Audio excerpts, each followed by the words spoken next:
skills. Hii ni ardhi kubwa, lazima mpate pahali unaweza kupata mjengee hawa hospitali yao.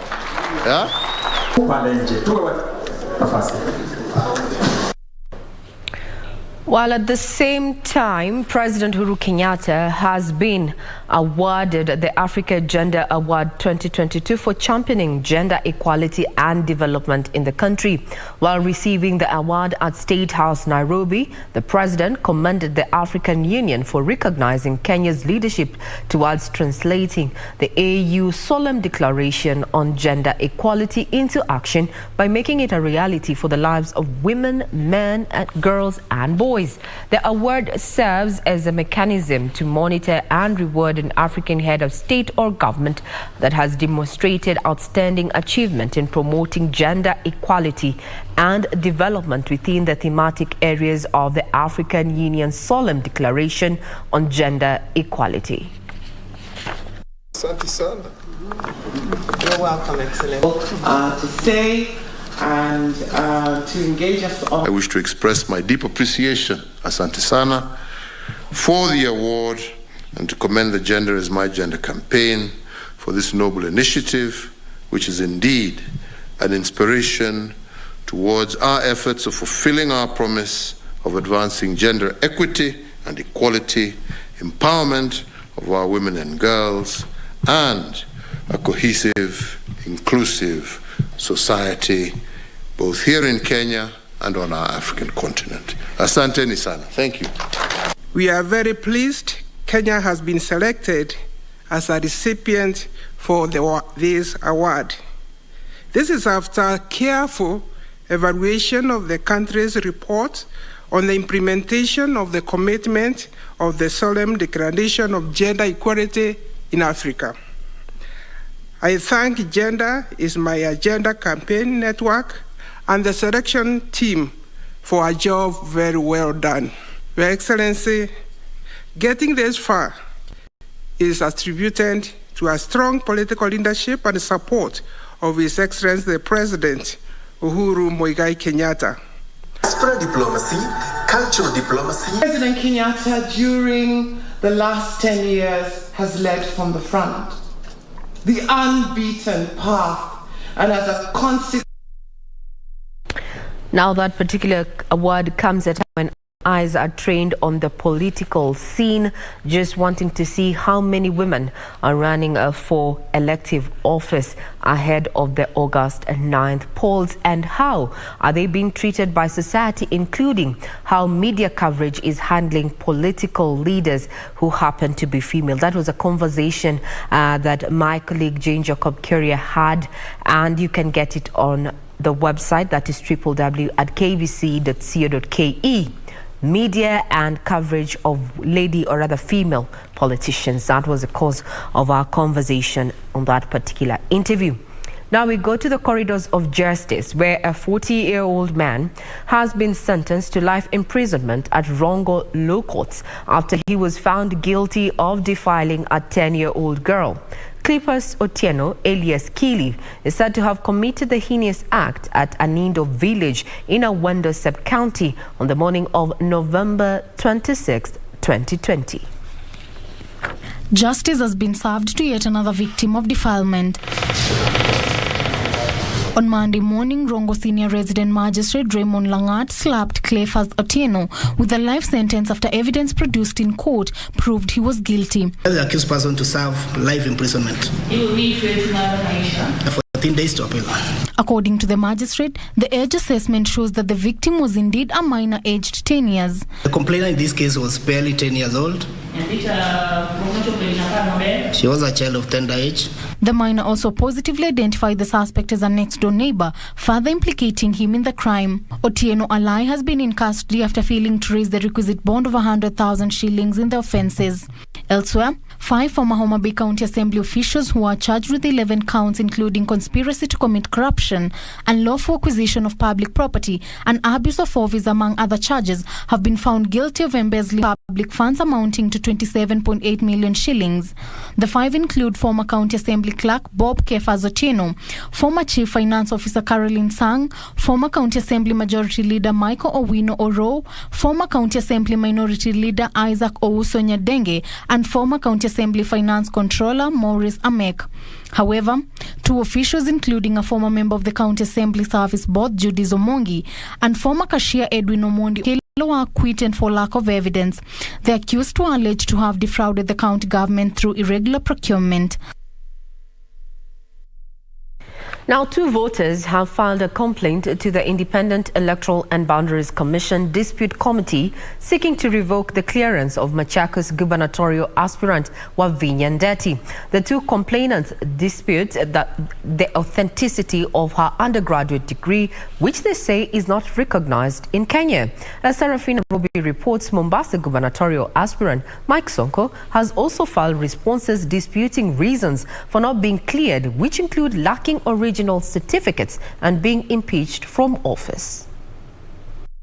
Today's proceedings before the IEBC Dispute Committee kicked off in earnest as Machakos gubernatorial aspirant Wavinya Ndeti's complaint was laid bare. 2 complainants, Gideon Ngewa and Kisilu Mutisia, want the committee to revoke Ndeti's nomination and clearance on the basis that the 1995 undergraduate degree she holds, including studies from South Bank University in London, is not recognized in Kenya. They're also questioning the validity of her master's degree in business systems from City University in London, acquired 3 years before the first degree. The degree which is submitted to IEBC is not authentic.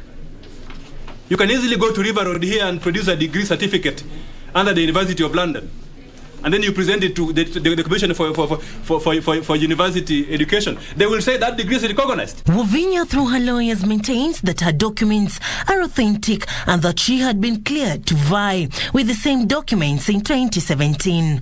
Only qualification for a person qualified as a governor in this respect is a university degree. A university degree has been produced. The nature of the orders being sought by the complainant, in my view, will fall within the definition of unreasonableness. The committee will determine the matter on the 18th of June 2022. Meanwhile, Mombasa gubernatorial aspirant Mike Sonko maintains he was cleared to vie in 2017 using the same documents being disputed. Through his lawyers, Sonko also argues that his impeachment case is before the Supreme Court. The former Nairobi County Governor was accompanied in court by Wiper Democratic Movement leader Kalonzo Musyoka, among others. Our constitution is very clear. Unless you have exhausted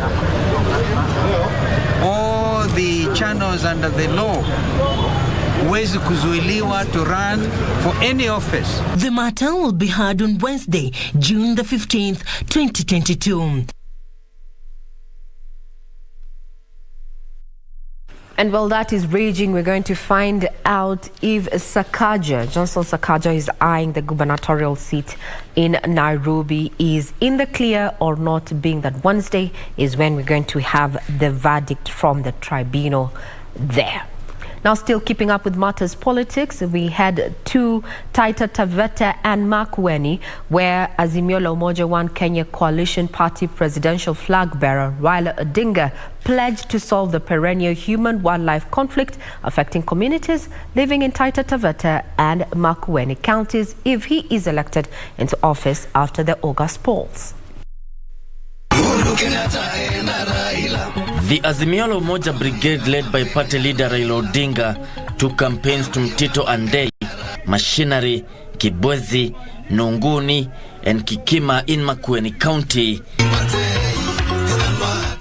Odinga promising to solve boundary disputes between Makueni and Taita Taveta County if elected the 5th president. Tunaleta mabadiliko ambayo itasaidia watu wetu wote, na tutasaidia hata wanyonge. Tutatumia mbinu ya kuvuna maji ya mvua wakati inanyesha. tutajenga mabwawa na vidimbwi ili saa ile mvua inanyesha kwa wingi tunavuna hii maji. The issue of human-wildlife conflict, which has for long been a thorn in the flesh of Taita Taveta and Makueni County residents, also featured in the campaigns. Odinga promised to prioritize the development agenda of the Lower Eastern region. Kuanzia mwaka ujao utakuwa unatoka na gari kutoka hapa Kibwezi nywe mpaka Addis Ababa. Leaders accompanying Odinga praised the Azimio la Umoja manifesto and explained to the voters how the region would benefit. Sasa, ndugu Raila, maombi yangu, mimi kama nitakuwa waziri mkuu wako na ndada ambaye ni Martha Karua akiwa deputy wako, mimi nitaimiza hiyo serikali ya baba ihakikishe dual carriage way kutoka Nairobi mpaka Mombasa. Tunakuomba tukishinda, kwa sababu tutashinda. Ile mambo nimebakisha hapa ya stima, tukiwa na wale wengine tumalize. Mambo ya wamama tuendeleze. Mambo ya vijana tuangalie. The leaders expressed confidence they would form the next government.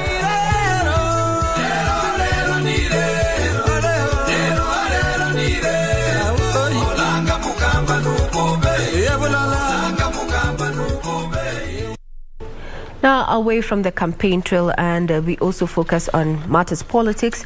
While that was happening in Taita Taveta and Makueni, the national cohesion, or rather, before we talk about matters of, what the national cohesion has been doing in regard to ensure that we have a transparent and accountable process.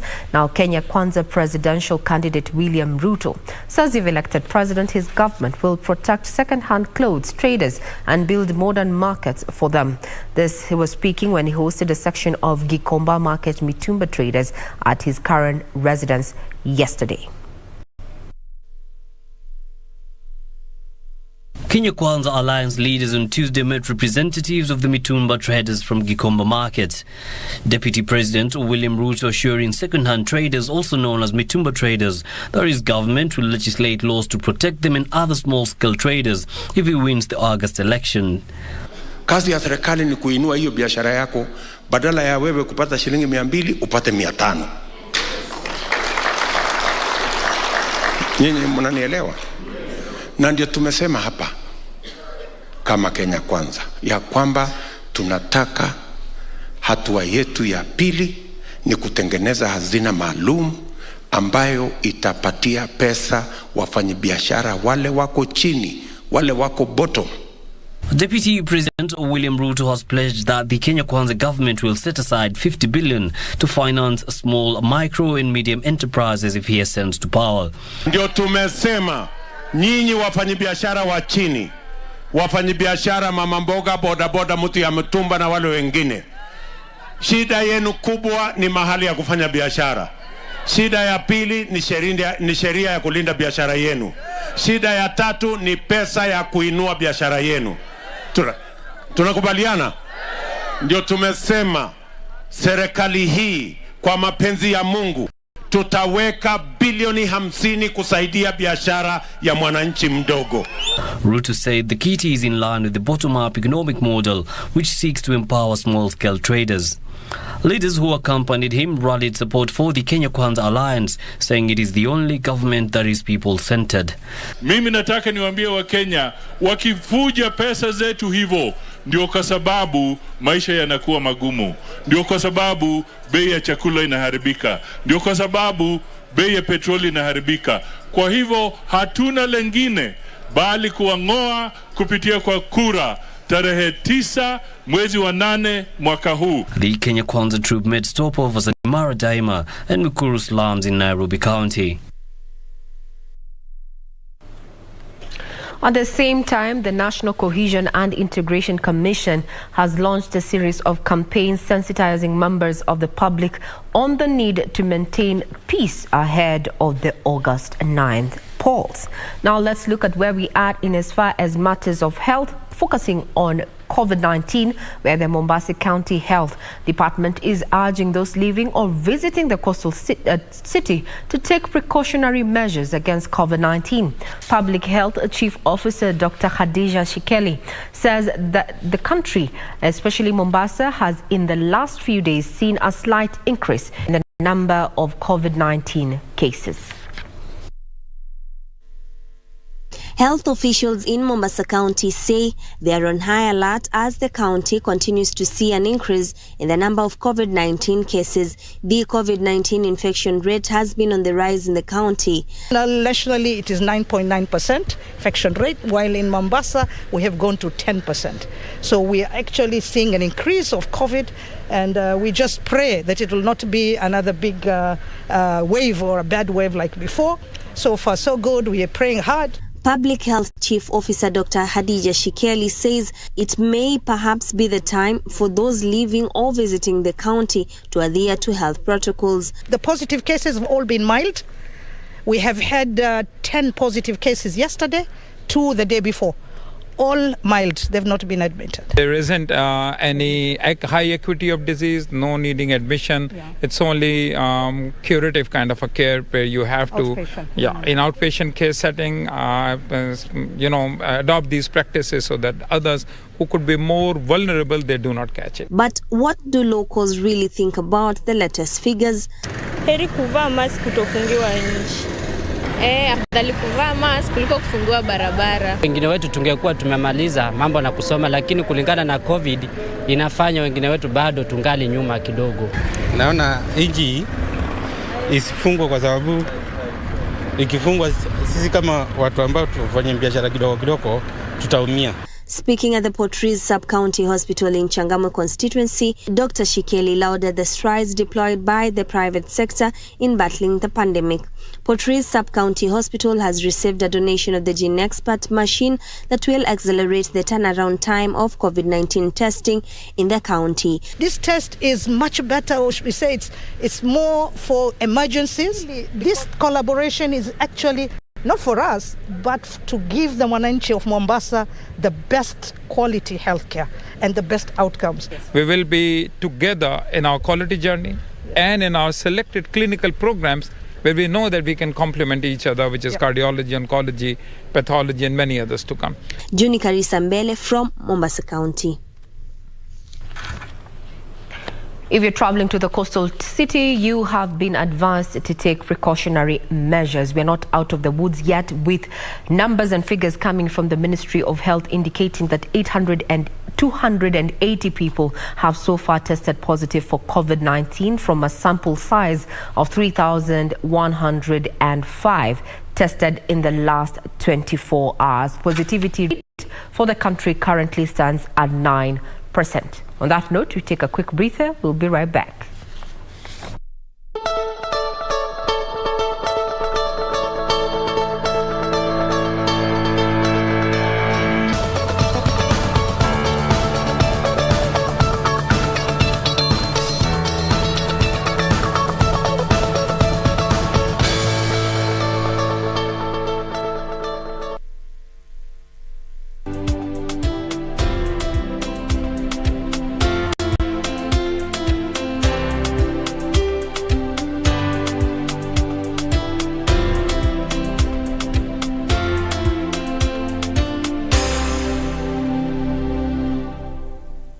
Top sports attractions on KBC Channel 1. In July, Kenya Morans face off against the DRC, Egypt and Senegal in the FIBA Basketball World Cup African qualifiers in Alexandria, Egypt from 1st to 3rd of July 2022. Also in July, Kenya plays South Africa in Rugby League test matches in Nairobi with the return fixtures set for October. Still in July, watch the World Athletic Championships from 15th to 24th July live from Oregon, USA as Kenyan athletes seek glory. Followed by the 22nd Commonwealth Games from 28th July to 8th August live from Birmingham, England. In August, join our coverage of the World Athletics Under-20 Championships from the 1st to 6th of August 2022 from Cali, Colombia. Then, in November, catch the World Half Marathon Championships on 13th November from Yangzhou, China. Now that's what sets us apart as KBC Channel 1, your true sports partner.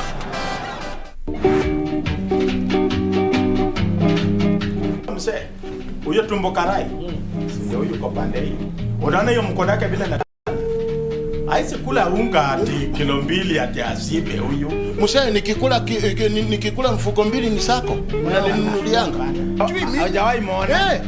Hiyo ndio kweli wa mambo. Nyelele ni nini unaleta hapa? Kama uchiniona yako 40 imefika. Stop there. Hii ni mnyang'anyani, hii ni mobaki. Huyu akisimamisha gari, huyu anakuja na anaingilia. Hii ni muli bakwa, hii ni mshukui ya pesa. Yaani wewe nyamaza. Nyamusingiria mambo ya watu wawili. Ndio koria. Wewe ni kazi gani unafanyanga?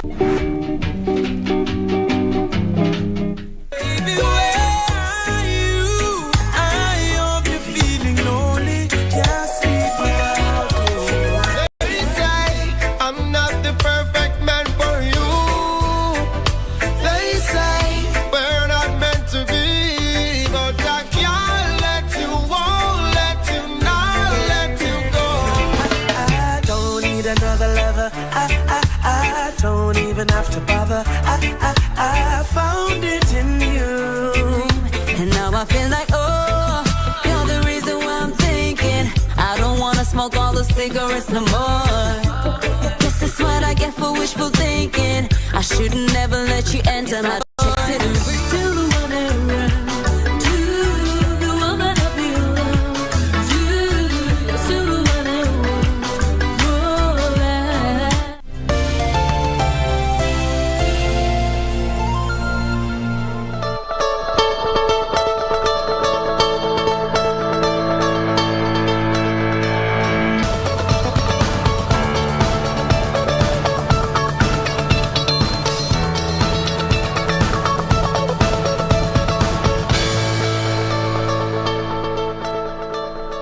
Morning. This is In the Headlines on KBC Channel 1 and I'm Regina Manyara. Thank you for keeping us company. I can see a lot of you are still tweeting in regard to the fuel review there that, so a blanket 9 shillings added onto super petrol, diesel and kerosene across the country. So much has been said, and I would want to read one tweet or so. At Omwamba KE on Twitter is asking, what is really happening? EPRA keeps on increasing prices now and then. Trying to answer that is that EPRA themselves said that the review is in regard, to the increased landing cost of the commodity, as well as global shocks that include the ongoing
million shillings. Well, that conversation about raising the debt ceiling to 10 trillion shillings, remember, senators might have the last word there in regard to that particular proposal. Now, still speaking up on matters of business is that the Communication Authority has revoked the licenses of 15 postal and courier service operators in the country. The regulator said the 15 operators failed to adhere to the laid down regulations. The cancellation of the license comes at a time when the authority has ramped up efforts to discipline errant courier operators and weed out unlicensed players in the postal and courier business in the country. Communications Authority warned 21 courier and postal firms that their licenses would be withdrawn within 7 days if there were no objections received from the public. Pursuant to the provisions of the Kenya Information and Communications Act, the Communications Authority of Kenya will revoke the license for the following operators within 7 days from the date of this Gazette notice, stated the regulator in its Gazette notice. This came after the number of private courier firms in Kenya grew to 1,027 in 2019, from 997 in the previous year, with sector deliveries up by 22.2% in the same period, according to a statistical report by the Communications Authority of Kenya. The growth has been boosted by the COVID-19 pandemic, which minimized public movements. The sector has, however, seen a surge in the number of illegally operating firms that have seen the Communications Authority revoke 15 of the 21 licenses owned by the courier operators. A notice by the Communications Authority says the service providers have been stopped from operating and providing international or local postal and courier services. Companies whose licenses were revoked include Al Mikdad Parcel Services, Apollo Express Limited, Roy Parcels, and Joha Moving Enterprises, among others. The Cup on Matters news this morning. Remember, further details are available on our website, including that Super Eagles indeed demolished Sao Tome in the 2023 AFCON qualifiers, with Super Eagles scoring, wait for it, a cool 10 goals against Sao Tome's 0. More details on our website. For now, we take a quick break there.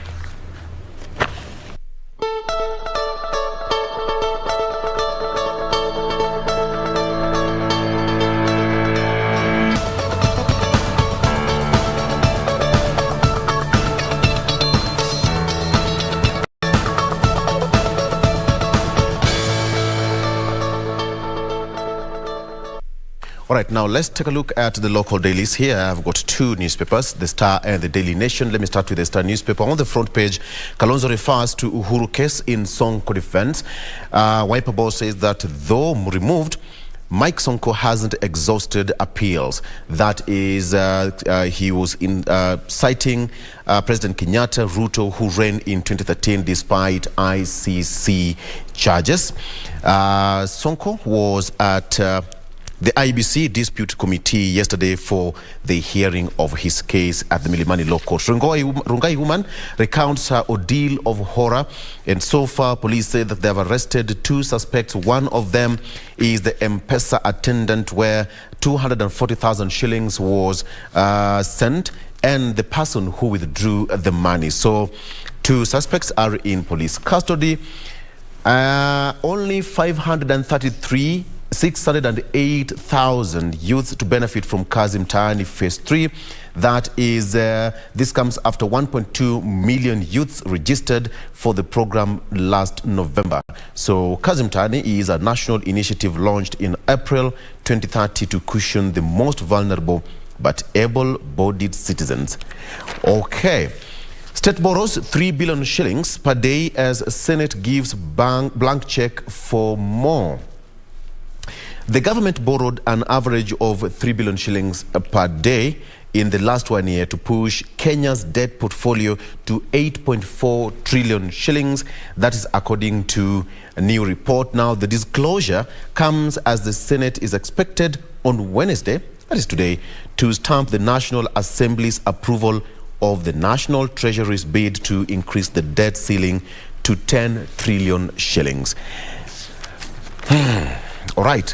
So that story of Kalonzo Musyoka, who says that Uhuru to reign with the ICC cases, so Sonko should contest. The IBC Dispute Resolution Committee will hear the matter today. So it's a do or die day for Governor Sonko.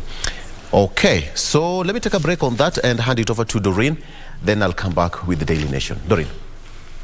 Most costly campaigns yet. That is what the People Daily is holding for you this Wednesday morning, just highlighting how politicians are using money for these campaigns and how they are splashing cash on branding to entice voters. This is even after initially IEBC had capped presidential campaign spending in the August general election to at least 4.4 billion, while the spending limits for governorship, senatorial and women representative seats had been capped on a county by county basis, ranging from between 21.9 million to 117.3 million. But the National Assembly rejected this proposal by the IEBC, and so IEBC was forced in a gazette notice to revoke this early notification on campaign contribution and spending limits by these politicians for this particular elections. So basically just giving politicians a blank check to spend whatever it is they can be able to spend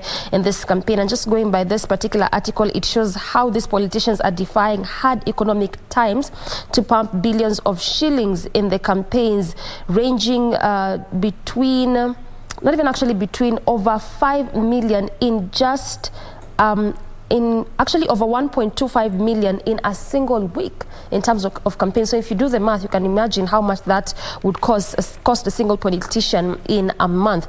So away from that, D-Day as electoral body tribunal now gives the verdict on Igathe as well as Kangata case. These are the gubernatorial candidates for both Nairobi and Murang'a County. The dispute tribunal now is set to give a ruling on these two leaders following the complaints that had been given in respect to them, particularly when it comes to Igathe. It said that he is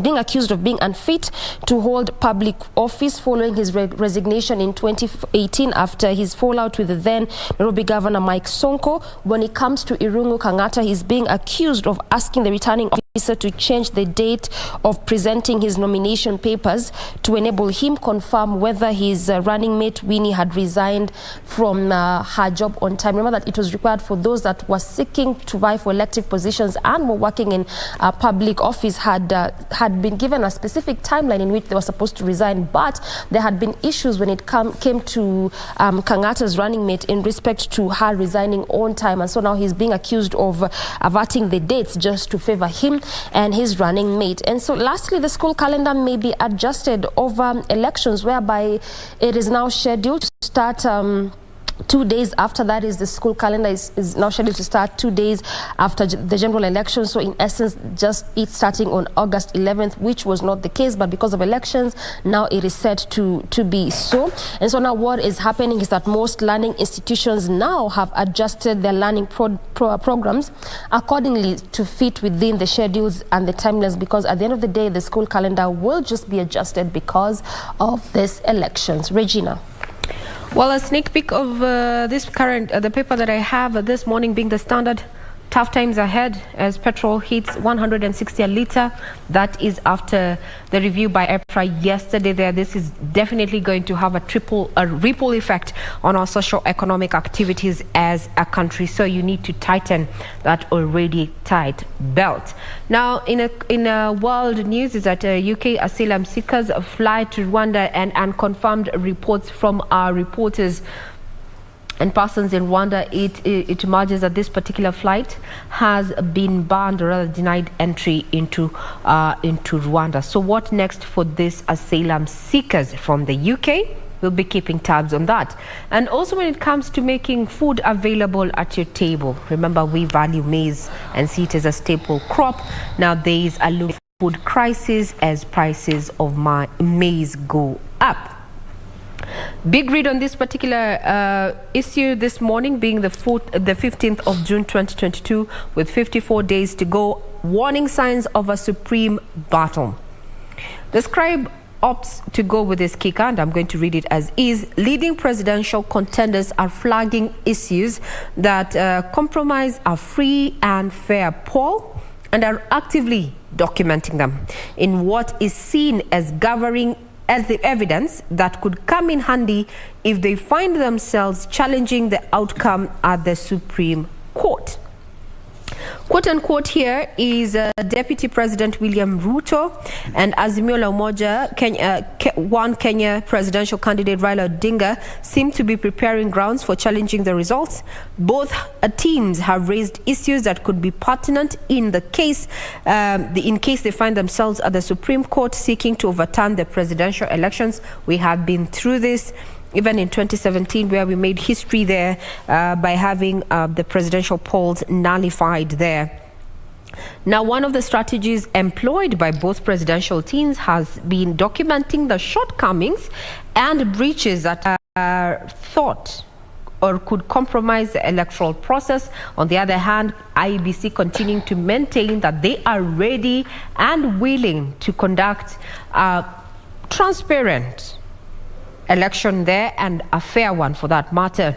Now, those issues raised so far are that IEBC's preparedness, including the state of technology deployment in the results transmission, involvement of state officers and institutions in partisan politics as well as political violence. I'm sure this is a conversation that is going to continue running over and over, especially among our guests on Eye on Politics with Victor, just looking at, IEBC and where it finds itself at the crux of all this, with contenders now throwing spanners into the works into its duty there. Well, there's also a detailed manifesto analysis by Dennis Kabara. So you can get your copy. Remember, further details are available on our website, that is www.kbc.co.ke. I wish you a great viewing ahead and leave you in the capable hands of my colleagues Victor Law as well as Traffic Marshal A1 Doreen Arange. I'm Regina Manyara. Have a pleasant day. All right. Fair enough. Let's take a look at what's on the front page of the Daily Nation. In 100 days, that's what's on the front page. In 100 days, from a hustler fund to Babacare, livestock insurance and the automation of revenue collection, William Ruto and Raila Odinga are promising revolutionary economic and social protection measures in their first 100 days in office that, in their audacity of hope, look good on paper and have the potential to change for the better of livelihoods of Kenyans. So that's from the front page, and we have got a myriad of issues that the two gentlemen are campaigning on. You can take a look at that story. Pain at the pump, fuel prices hit record highs in latest review. Of course, that has also been covered extensively on our bulletin there and other pages. 240,000 shillings withdrawal that gave way Rongai robbery prime suspect. And on the third page here, police actually camped at the home of the couple where that robbery took place over the weekend, and now 6 men, including one detective suspect, is a rogue police officer who took part in the robbery. Police are still investigating that case. Ruto dismisses fake polls, vows to win in the first round. He says that he has the numbers to beat the ODM leader decisively.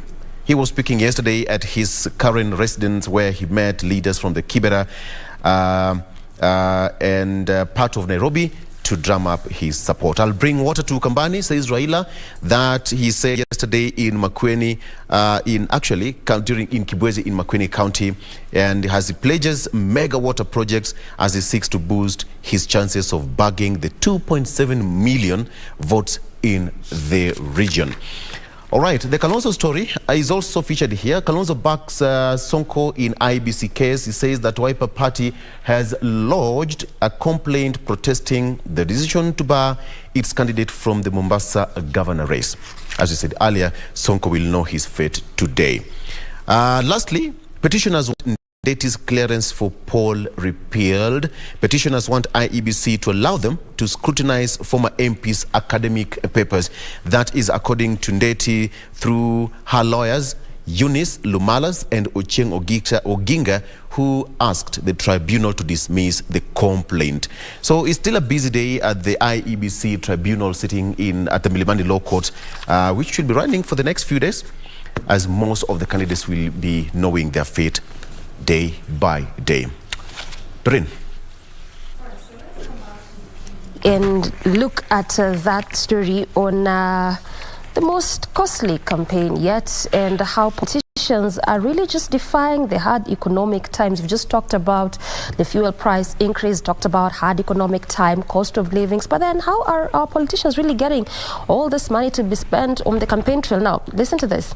So, from hiring 1 million shillings a day helicopter to erecting campaign billboards for days on end and leasing top-of-range vehicles, politicians are obviously defying the hard economic times just for the purpose of campaign and to entice their voters ahead of the August 9th general elections. So going by this specific article shows that bold and deep-pocketed politicians are already splurging about 1.25 million per week, which is equivalent to 5 million monthly. This is only just for a 30 seconds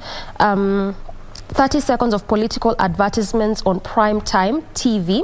For a billboard on a highway sets them back at 150 shillings per month, and some governor candidates have up to 10 such billboards. So if a single governor has over 10 billboards in different parts of the country, and a single one just for in a specific area costs about 150,000 per month. I mean, just for a month, and some end up having this for more than a month, like 2 or 3 in more than one county. You can imagine the kind of millions and billions that this particular person ends up spending on the campaign trail.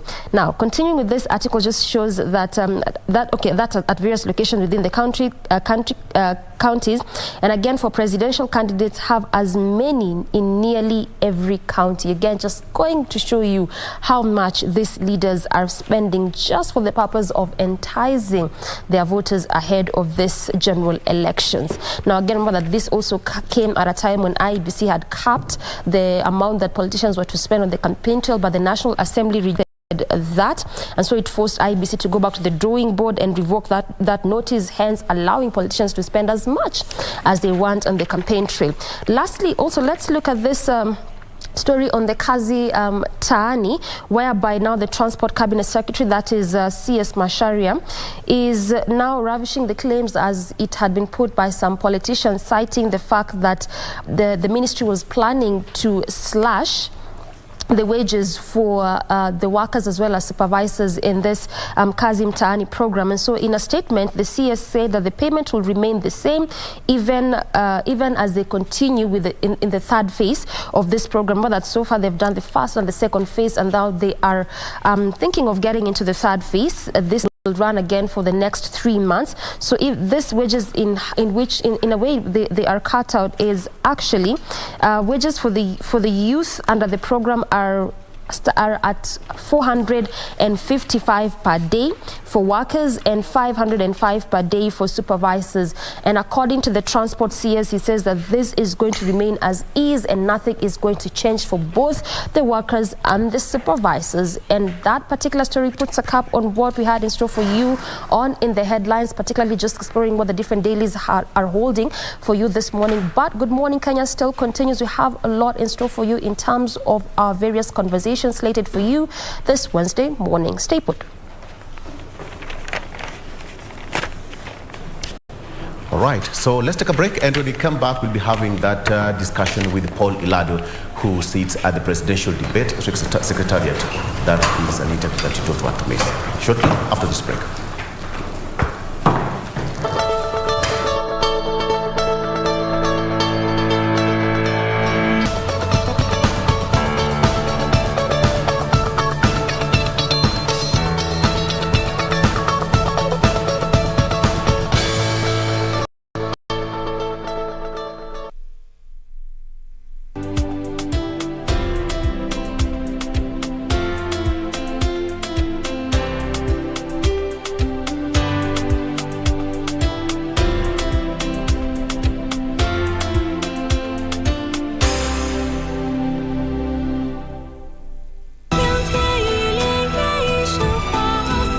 Destiny tests all of us in different ways. Master,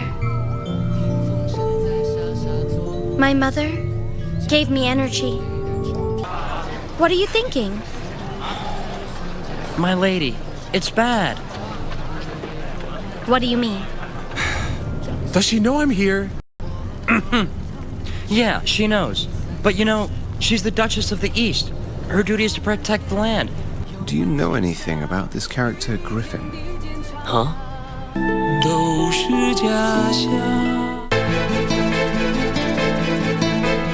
Mimi nimeacha gari huko, nimetembea mpaka hapa kwa maguu.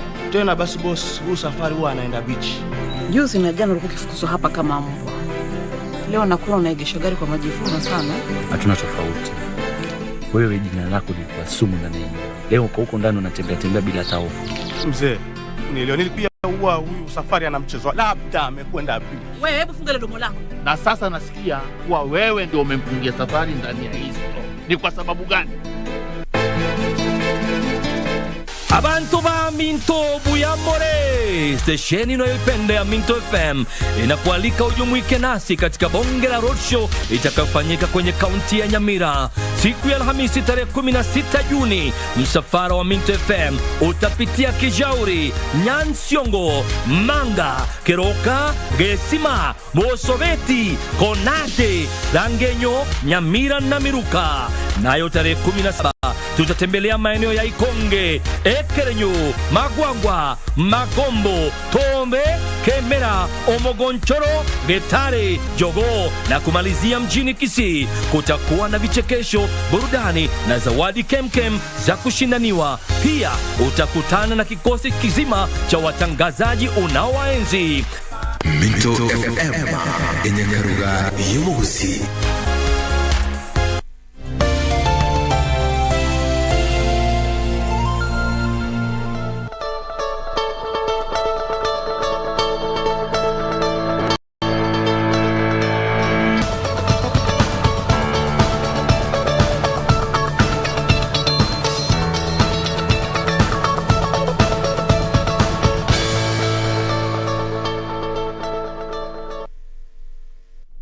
And welcome back. Now let's have that discussion, that interview with one gentleman, Paul Ilado. Let me just say that interviewing your fellow journalist is one of the hardest things ever. But we'll try. Paul Ilado, Group Head of Content Radio Africa, as well as sitting at the Presidential Debate Secretariat. But most importantly, what we're going to be talking about is the upcoming presidential debate slated for next month. Paul Ilado, karibu to the show. Eric, thank you very much for having me. Karibu sana. I was telling you earlier, I'm not used to speaking in the morning. But you'll try. But this is a challenge. Absolutely. I hope we'll rise to it. Yes. Thank you. Karibu sana. So the big event is here, and it is not something new to us. It has happened in the past, and now we also have it coming next month. Let me start by asking you, are we ready for the debate? First, you have to look at the wider context of what we are trying to do. Debates are a very important aspect of democracy, and in any part of the world where people seriously practice democracy, an opportunity to explain yourself, or for the people to be able to interrogate the policies and the candidates who are running is extremely important. Yeah. What we are seeking to do here is what we've done in the last two elections. We first had the first debate in 2013, and it was well attended at the time. We had another one in 2017, and this is the third one. Yeah. We have learned along the way. We think this would be better in many ways. For example, we have a very shorter list of presidential candidates approved by IBC. It makes our lives easy. You remember in the last debate, we had to make last-minute adjustments to accommodate people who the court had ordered that we must include them in the debate. It became a bit messy. So we think that this one would be relatively much better compared to the last two. And yes, we are almost ready. We're probably about 80% ready in terms of preparation. We hope to tie the loose ends in the next few days. Because when you look at the presidential debate, this was something new. In the States, they hold it after every election year. And you see candidates do attend and articulate their agenda for the nation. Perhaps to somebody who doesn't understand, how important is it, even to the common mwananchi? Eric, look at our politicians today. They spend a lot of their time in rallies, in churches, in groupings. But all these audiences are captive audiences. These are places where people are not able to ask the candidate questions.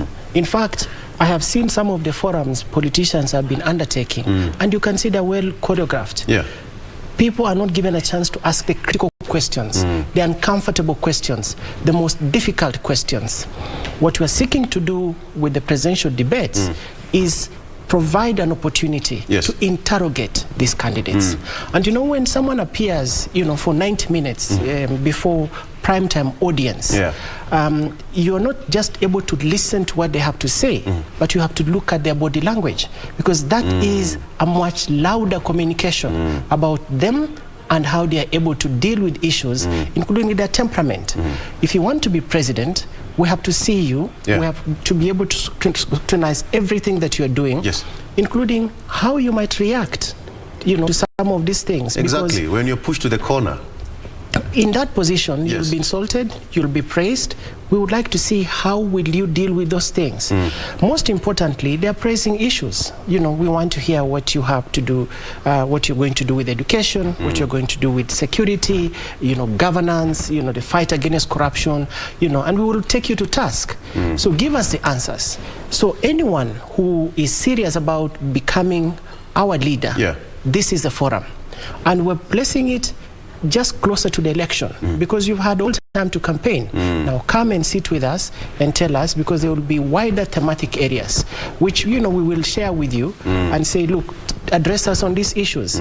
The next important thing is that we are going to take questions, you know, from the public, from the audience themselves, so that Kenyans are able to ask these people the issues that are important to them and hear their responses. So for me, 7:30 p.m. is prime time.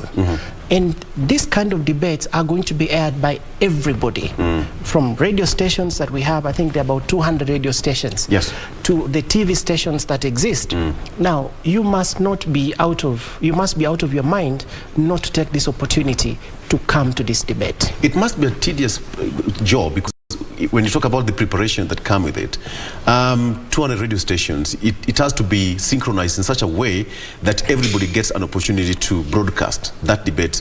And when you look at the presidential debate, it's not just like any other debate that, you know, we hold at the, you know, the barazas, the marketplaces and what have you, but this is an opportunity for each and every presidential candidate to come out in the open and tell people, no, this is me.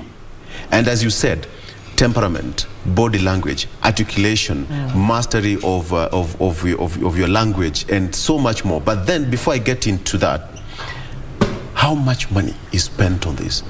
Someone not to miss. You know, broadcast is a very expensive exercise. Absolutely.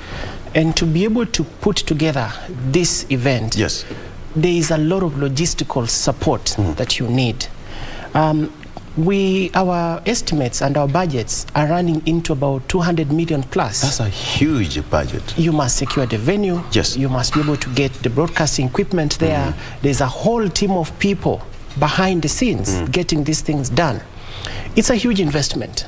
For us, it's not really an opportunity to make money. We believe as responsible social corporates, we have to be able to provide the platform for Kenyans to be able to see their leaders, to be able to interrogate them. So it's a cost that we are willing to bear. And we think that with this kind of investment, you know, the 4 presidential candidates should be able to just come for 90 minutes. Exactly. Let's get this over and done with, you know, and we'll move on to do other things. The most important thing about this debate as well is that if you look at, you know, the history of elections, a month or two, you'll have significant number of the undecided, because most people would have made up their minds about you know, who they want to vote for. Yes. This is the place you need to be able to convince these 10% or so people who are not decided. You remember, for one to become president, you need to win 50 plus 1. Plus 1. That's the vote. So where do you get this? You might get 50 plus 1 during that debate. Absolutely. Right. Because people will be sitting at home or in bars or in places, listening to you very keenly, looking at you very keenly, and making up their mind, is this the person I want as my leader for the next 5 years? A different person from the rallies that we see. So, you know, Wajakoya is talking about his things out here. William Ruto is talking about his things out here. Raila is doing the same. Wahiga is doing the same. But can we all come together so that we look at you in one frame and say, okay, this one looks like the best candidate for us? It's really a great and fantastic opportunity for both Kenyans and their prospective leaders to engage. The Secretariat is so busy as at now, because we are coming to the tail end of the preparation and fixing the loose ends. The questions that the caucus come up with, how do they arrive at the questions? Where do they pin? Where do they get the thematic areas? How do they decide that this is the best question to ask, apart from the normal questions that we usually ask these politicians on the political rallies or press conferences? So the Presidential Secretariat is formed by different units. One of them is the research unit. We have drawn heads of research from all media houses to help us decipher some of these things. So we'll get tons of questions, but we're very clear about the wider thematic areas that we're covering, from governance to education to all sorts of social issues. They will now help us put those questions together. We're working with the universities as well. We have lots of lecturers helping us with putting together all these frameworks. So in the end, it's not our questions. This would be content that's generated from not just the public, but subjected to a lot of testing in line with the framework that we have developed. Obviously, we can't ask every single question, but we want to give you a broader picture of what we believe, based on research, is the most important thing Kenyans want to hear. They want to hear about jobs. They want to hear about the economy. What do you have to do? What plans do you have to be able to revive the economy? They want to hear about CBC, education. What are you going to do, with our children? Those are the most important things, among others. So we'll try and capture them within all these 90 minutes. Of course, it's not an easy task. But we're going to be strict enough to say, the time is 2 minutes for you to be able to say what you want to say, respond or rebut. We are going to insist that within these 90 minutes, you have to be very precise, with your answers. So the onus is on the candidates to prepare themselves about all these issues. Because if you want to be my president, Eric, I expect you to have knowledge about almost everything. Exactly. Okay? So show me your ability. Show me your understanding. Okay? The grasp of national issues. If you don't understand them, then you don't deserve the vote. But some would not expect to subject themselves to such kind of a debate, because a presidential debate is completely different from the rallies that we have outside here. Because rallies, they say, I promised this, I promised that, I did this, propaganda there, propaganda here, mudslinging your opponent there. But this is completely different. Some would say that the questions have been pushed to some other candidates. How true is that? Now, this is this is one of the things that we are guarding very closely. First, the team that is working on the questions is led by the editorial leaders of all the media houses. Different media houses. Yes. So independence is critical. Okay? Confidentiality is critical. We will not share any questions, any specific questions with any candidate until 10 minutes into the debate. But we will give a general guideline that we will ask you about security, we'll ask you about land, we'll ask you about the fight against corruption. You go and prepare, okay? But we not tell you how we will frame the question. We expect to ask you, it's like an exam. When you arrive, then we will give you a chance. Then we'll ask you the question. So really, those who will come to this debate, and we're hoping all of them will come, will have to do their homework well. so that the moderators will be able to ask the questions and get the right answers from them. The other aspect is actually the moderation. We've had people previously saying we don't like so-and-so, we don't like Eric, but I can tell you for sure, we have developed a clear criteria on how we will decide who moderates the debate. It has to be someone with wider knowledge, with lots of experience in terms of, broadcast interviewing and experience, among other things. So we have names, including you, Eric. So we hope that, Victor. Oh, yes. We're hoping that at the end of the day, we will cut the list into 2-3 people so that we are able to do a professional job. Our work is not to take sides. Our work is to be able to just afford the forum to both the candidates and the people of Kenya to engage. Let me be specific here, Paul. The Deputy President raised an issue with the media, with a particular media station. Has this been handled pretty well? You need to look at what constitutes the presidential debates team. This is a grouping drawn from every single media house. Yes. It represents the industry.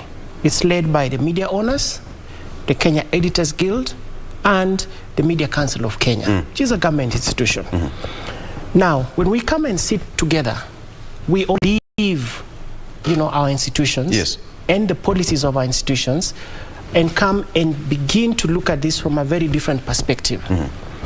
Now, if the Deputy President has an issue with one particular media house, we have encouraged him and other people to raise their issues with that particular media house. Because we don't speak for any media house.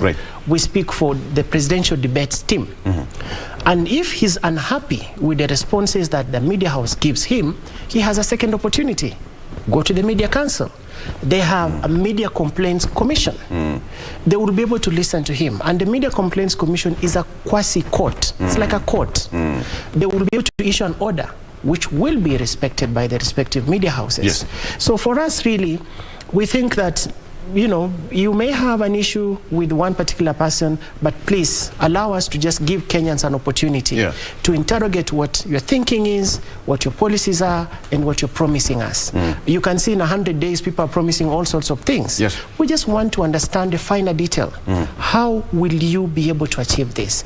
That's more important to us as we move this, democracy into the next level. Fair enough. What is the response from the candidates, 4 of them? That's Honorable Raila Odinga, Deputy President, Honorable Mwaura, as well as Wajakoya. Oh, you'll be surprised. Yes. We think all of them will come. That's to be a good debate. Yeah, we've had discussions behind the scenes. We've met all of them, and we have been able to explain to them what we're doing. Please remember, we started this preparation last year. So there's a lot of work that has gone on. It's been a continuous process. And really, even at that point, we have been in touch with their teams. So they are well informed about what we are doing. We have had discussions with Wajakoya. He's happy to come. Raila Odinga's team, is happy to present their candidate. Waigo Mwaura as well, has said he will come. So the only person that, we're waiting for confirmation from is the Deputy President.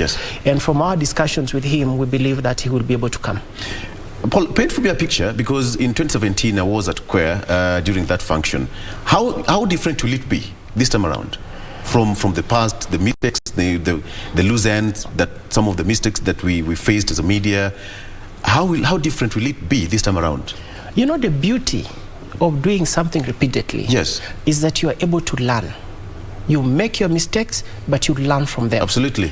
We made terrible mistakes in 2013. We made more mistakes in 2017. We will make some mistakes in this one. But we learn from them. I can tell you for sure that we will be better in terms of organization, because we have been dealing with some of those things for the last few months. In terms of our presentation, we will be better.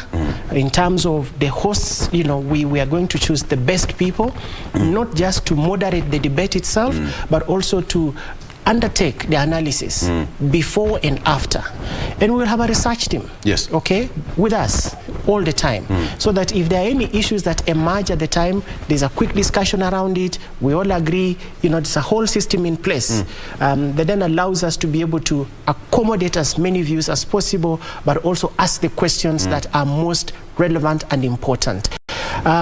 We have a social media team as well, you know, in place. So we will take a lot of feedback, you know, from, you know, social media spaces. So in terms of difference, I think we're better organized now, because some of us have done this is the third time we're doing it. So really the institutional memory exists, and we are very sure that we will deliver a better debate, a credible debate, and a debate that Kenyans will remember. We've talked about a candidate, but we're forgetting one important person here, the common mwananchi. This show belongs to them. How will they participate and get their voices heard during the debate? Very good question. Like I said, we're just providing a forum. This is an engagement between the people of Kenya and the potential leaders. Within the next few weeks, we will announce ways in which Kenyans can participate. First, we have created social media handles, so they can send us questions through there. We will also ask people to send us questions directly, you know, send us an email or whatever memorandum you have on what you need, and we'll have a deadline, you know, for the submission of those questions. Now, based on those views that we would have collected, we will then design the questions. Yes. Okay, which is what we'll present. Please note, 90 minutes is a lot of time, but also not a lot. That's a lot of time, but for politicians, it's quite short. Yes, even for us, I mean, to engage thoroughly on every single issue, 90 minutes is such a small time. So we are hoping that, you know, because of the larger thematic areas, we will pick the most important questions from the public, okay? Just frame them nicely and be able to ask them. So that at the end of the day, because these issues cut across, you know, what affects you most likely affects the next person. So it will be very important for us to try and capture those ones that cut across and affect majority of Kenyans. But if it's a personal question, of course, we will not ask it. Yes. But, you know, this is the national debate. The issues must be national. Yes. Allow me to ask you about the time and the venue and the dates. Yes. It's been confirmed?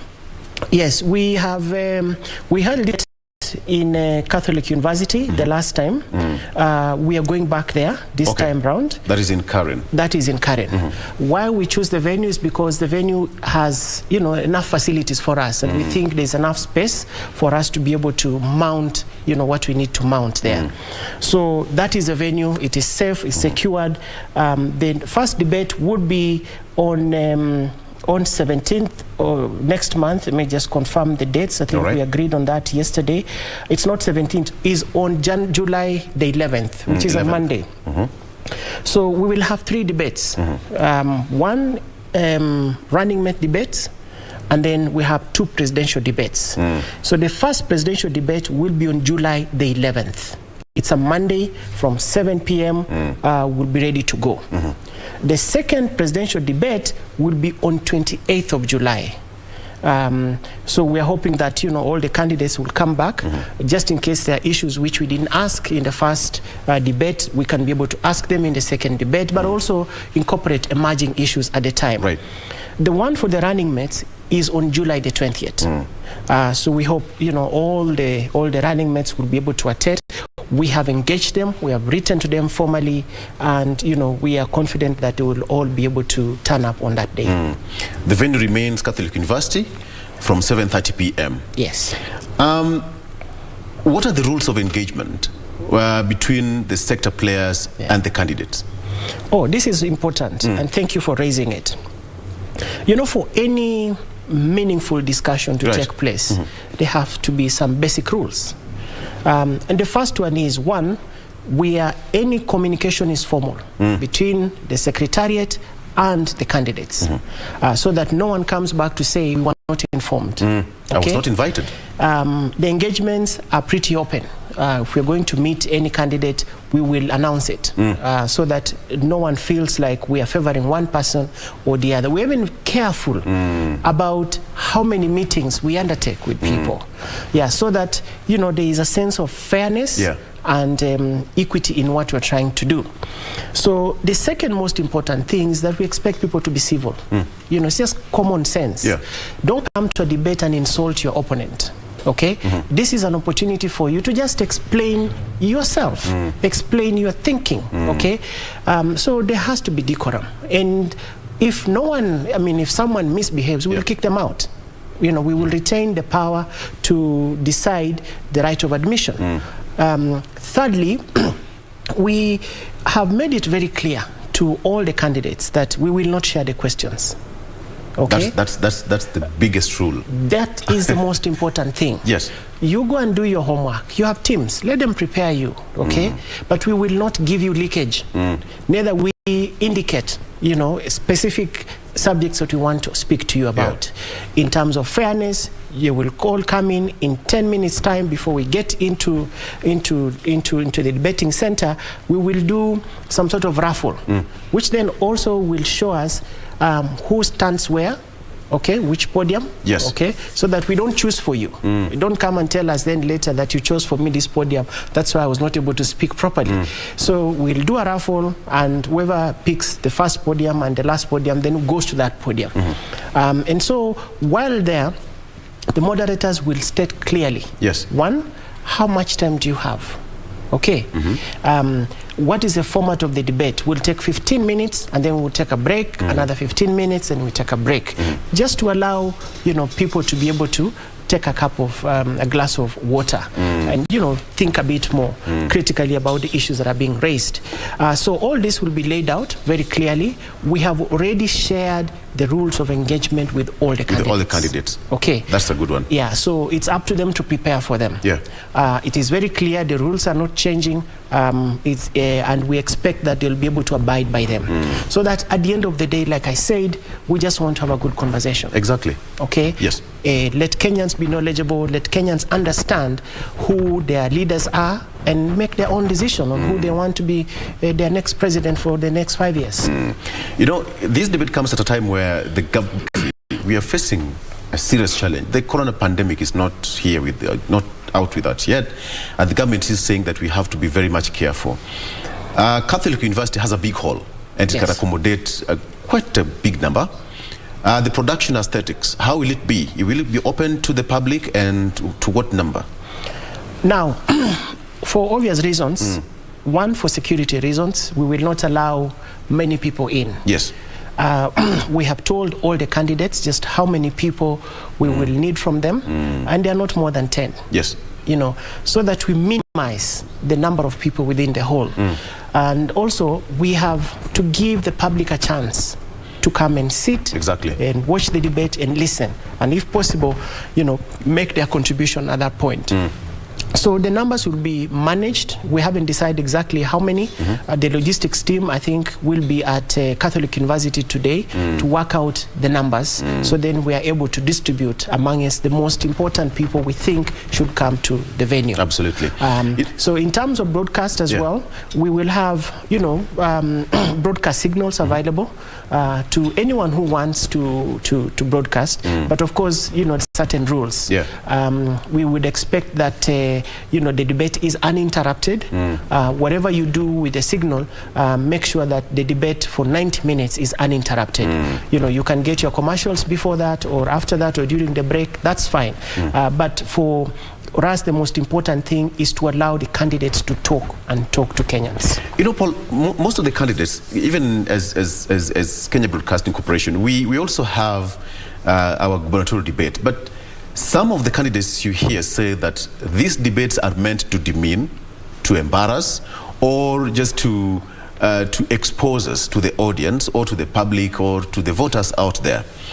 And we sometimes get it a bit hard convincing them that, you know what, that's not the whole essence of having a debate. Could you please just confirm that the presidential debate is completely for pure intentions for the audience, for the candidates to come and express themselves, not to embarrass anyone? Victor, we have no intention of embarrassing anyone. Right.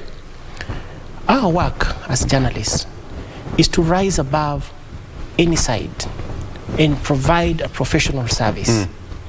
We speak for the voiceless. We speak for the masses.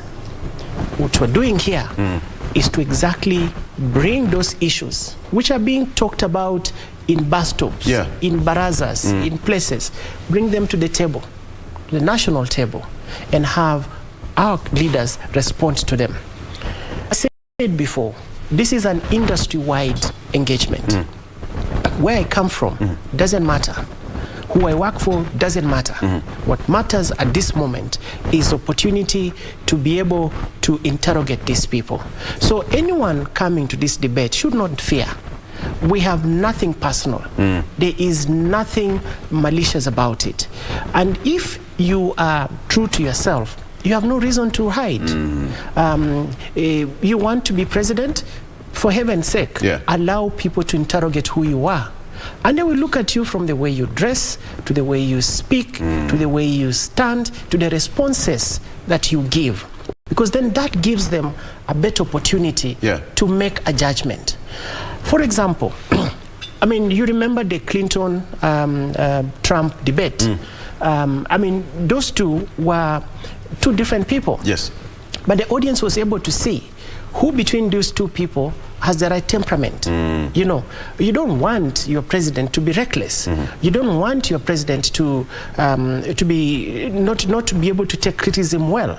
You want your president to be slow to act, to be slow to anger, to be slow to accommodate everybody. Okay? Because 50 million Kenyans will have varied opinions.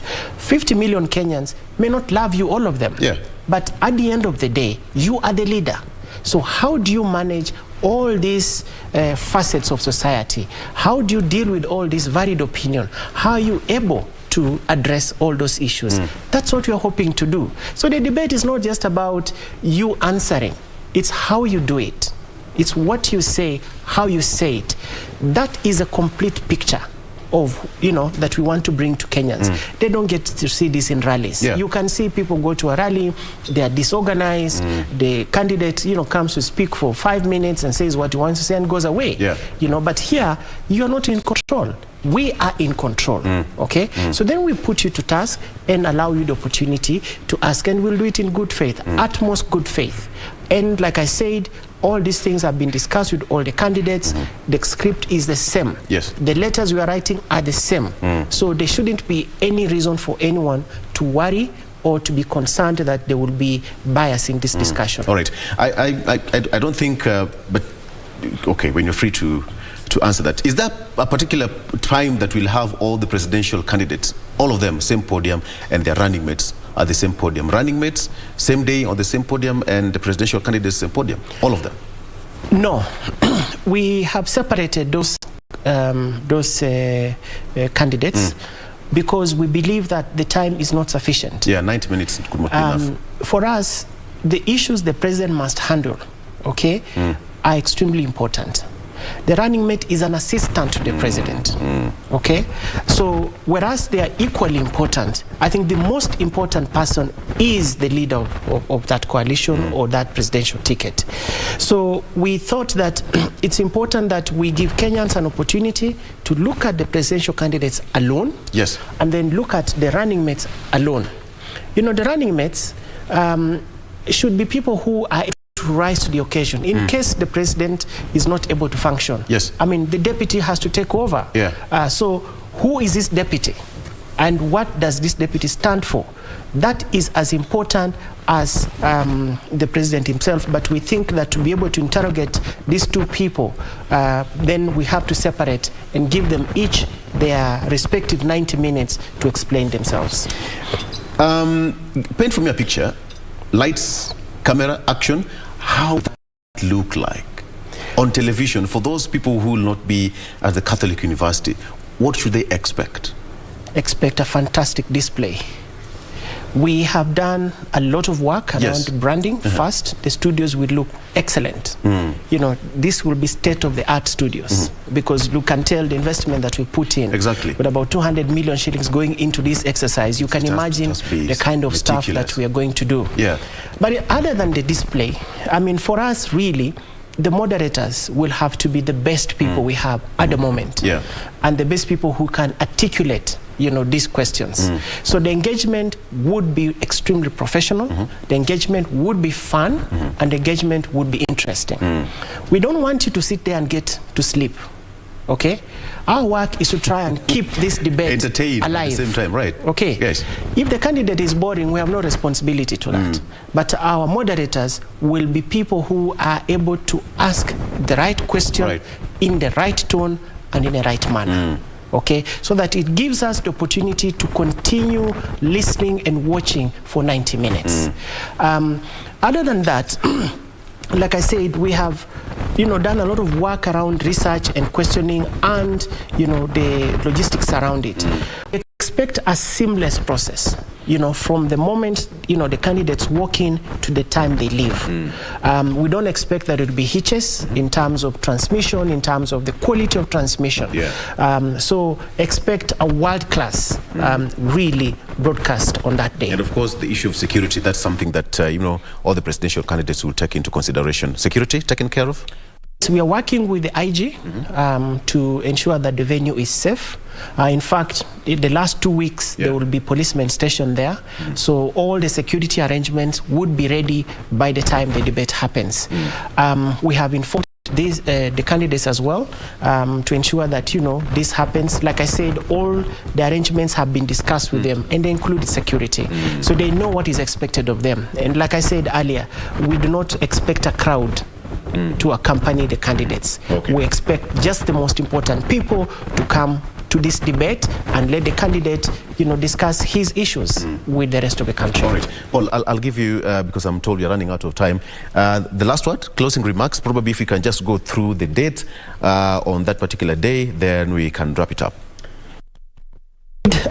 This is a very important exercise, and I think for Kenyans it's an opportunity for you to look at your leaders, then make up your mind about who you want to be your president, chief executive for the next 5 years.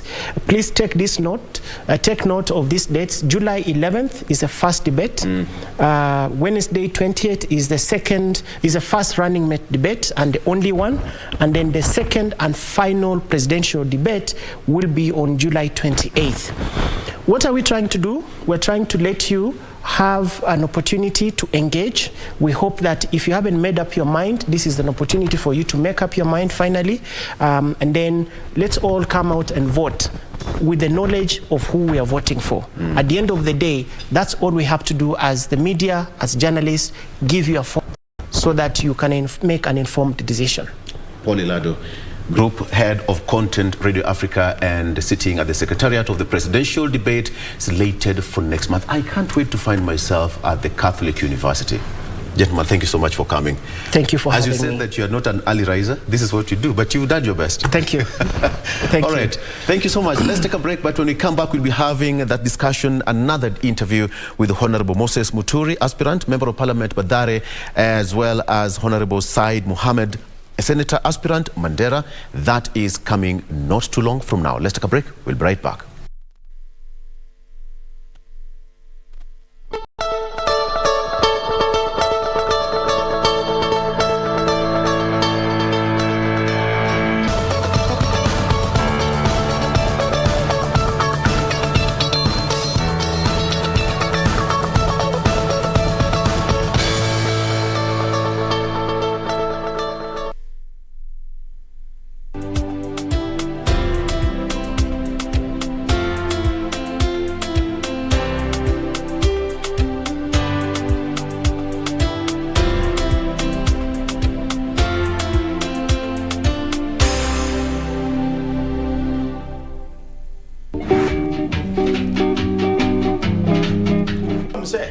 Huyo tumbo karai. Ndio huyo kwa pande hii. Unaona hiyo mkono wake vile natosana. Haisi kula unga ati kilo 2 ati asibe huyu. Msee nikikula mfuko 2 ni sako. Unaninunulianga. Hajawahi muona. Hiyo ndio kweli wa mambo. Nyelele ni nini unaleta hapa? Kama ucheniona yako 40 imefika. Stop there. Hii ni mnyang'anyani, hii ni mwabaki. Huyu akisimamisha gari, huyu anakuja na anaingilia. Hii ni muli bakwa, hii ni mshukui ya pesa. Yaani wewe nyamaza. Usiingilie mambo ya watu wawili. Ndio kuoria. Wewe ni kazi gani unafanyanga?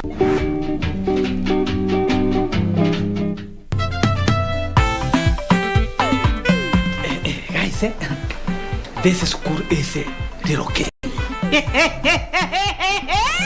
Kavene! Aki! Hey, this mother tongue thing is actually taking a toll on you. At the eat before you eat. Hey teacher, how are the three of you doing today?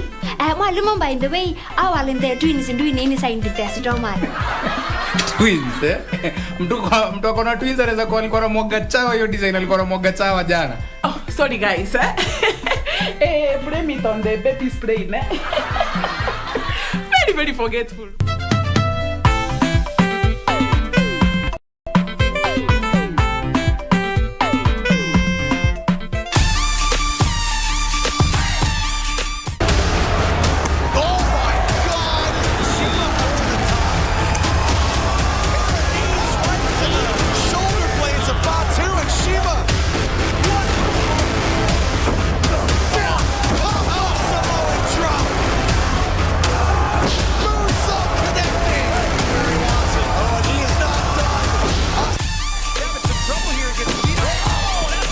Step in the ring with me because we have a lesson to teach everybody.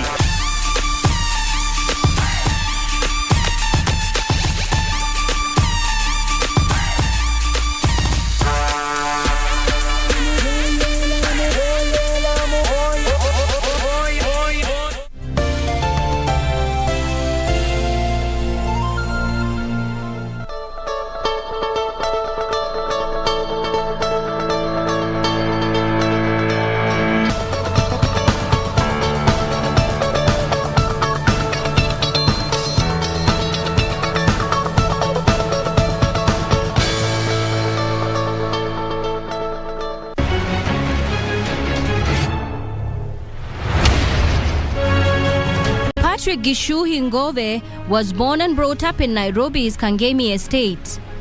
We had grown at the bottom of what we call poverty. I know it, I experienced it. Gishuhi had never thought of the possibility of flying. And at that time, even to think of even getting near an aircraft, leave alone flying, it was not easy. Until a newspaper advert came through for him, joining the Kenya Air Force after his A-levels. And luckily, I attended the interviews, a bit difficult, and I passed. He was then selected to do a course on helicopter flying. At the time, the Air Force had never operated helicopters. They didn't have the helicopters. They didn't have the instructor. In France, the flying course was on a crash program. And we used to fly even late hours at night to cover the night flying programs. And both the students and even the instructors, all of us were working tirelessly to cover the program. Upon his return to Kenya, Major Gishuhi became part of the pioneer helicopter pilots in the Kenya Air Force and indeed in the whole country. Also at the time in the country, if there was any helicopter operation, it was very, very scanty. There was almost nil. Helicopters were not that much known. As fate would have it, in February of 1979, 2 Air Force aircrafts crashed on their way back from an operation in the Kilimambogo area near Thika, killing 6 Air Force personnel. We took off that morning. We went around and we found where they had crashed at Kilimambogo. Unfortunately, not even one person survived in that air crash. We lost everybody. This accident would propel Major Gishuhi to taking charge as squadron commander. And it was a very tough job. It exposed me to the early management of a squadron. He had to manage the squadron and the trauma the team was coping with. A lot of assistance to get through. I had the Air Force headquarters which was keeping vigil at the new squadron so that we don't get more incidences. After the Kilimambogo crash, the Kenya Air Force had to quickly train more helicopter pilots. We had a lot of work to do in the country, apart from training. The helicopters, we were failing where there is relief required. We also used to do military missions. And also, later on, the squadron was very much involved with the VIP flights. Years later, on the 21st of August 1982, the name Kenya Air Force changed to 82 Air Force. And we were given the new uniform, we were given new numbers, and we were termed now 82 Air Force. Even a mention of Kenya Air Force, you could be sent home or to jail. Major Patrick Gishuhi Ngobe was the brains behind these new emblems of the new Kenya Air Force. And I did that work at a very strict supervision. At the same time, I was given the task of designing the flag for the new Air Force. A task into which he put tremendous efforts for it to be adopted. Fortunately, I completed the establishment work and handed it over to the Air Force headquarters, to General Mohammed. He was the Air Force commander then. The new 82 Air Force, however, reverted to Kenya Air Force on the 14th of July 1993 through a court ruling. The court gave the ruling that Kenya Air Force has never been disbanded. That's when the uniform was for 82 Air Force was gotten rid of, and the Kenya Air Force came back to their own uniform. Gishu, his slogan, "Pick of Imara Angani" for the Kenya Air Force, stands to date, as is the flag. According to Major Gishuhi, once a military man, always a military man. That one I can assure you. Even after many years of retirement, I'm still a military man at heart. I'm wearing a civilian face, but inside me, there is a military man in me. Major Patrick Gishuhi Ngobe is the oldest living squadron commander of the Air Force. But what most people don't know is that when the Air Force was reformed in 1982, the flag and the motto, Tuko Imara Angani, was his idea. Reporting for KBC from Kino in Kiambu County, I'm Nisi Imano.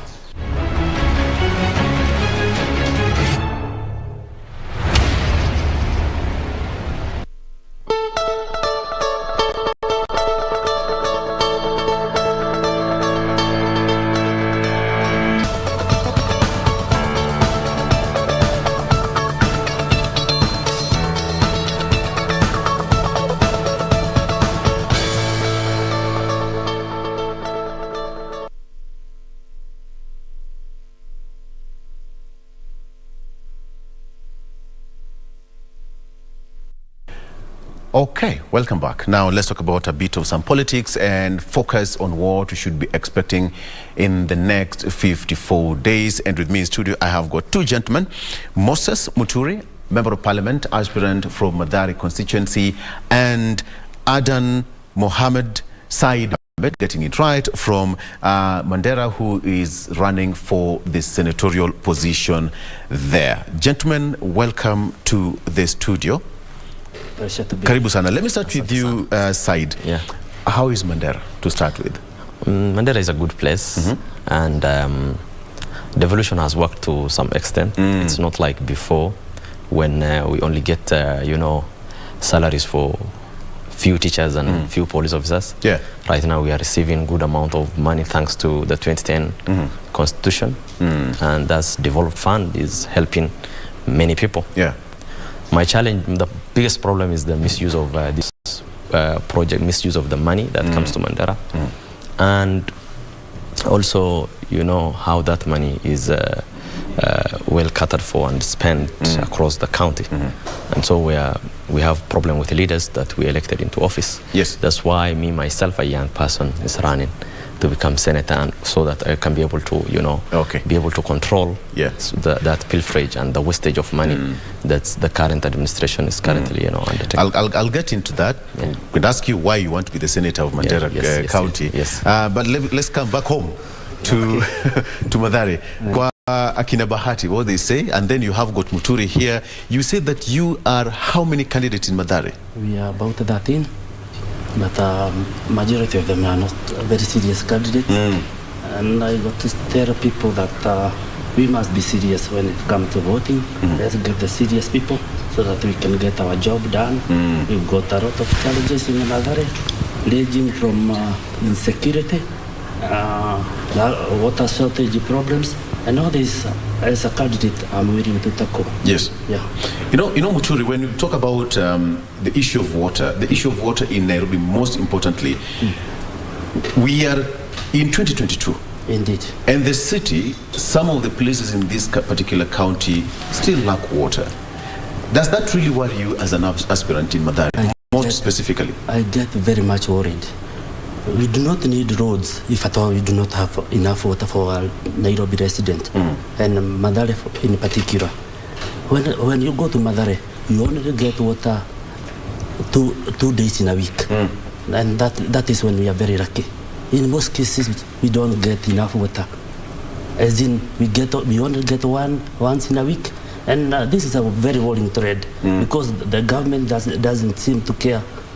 It's only the business seems to be building infrastructure in terms of road, but when it comes to water, you find that there's no new water pipes being done anywhere in Nairobi, and this is a very big challenge for us as we go into the future.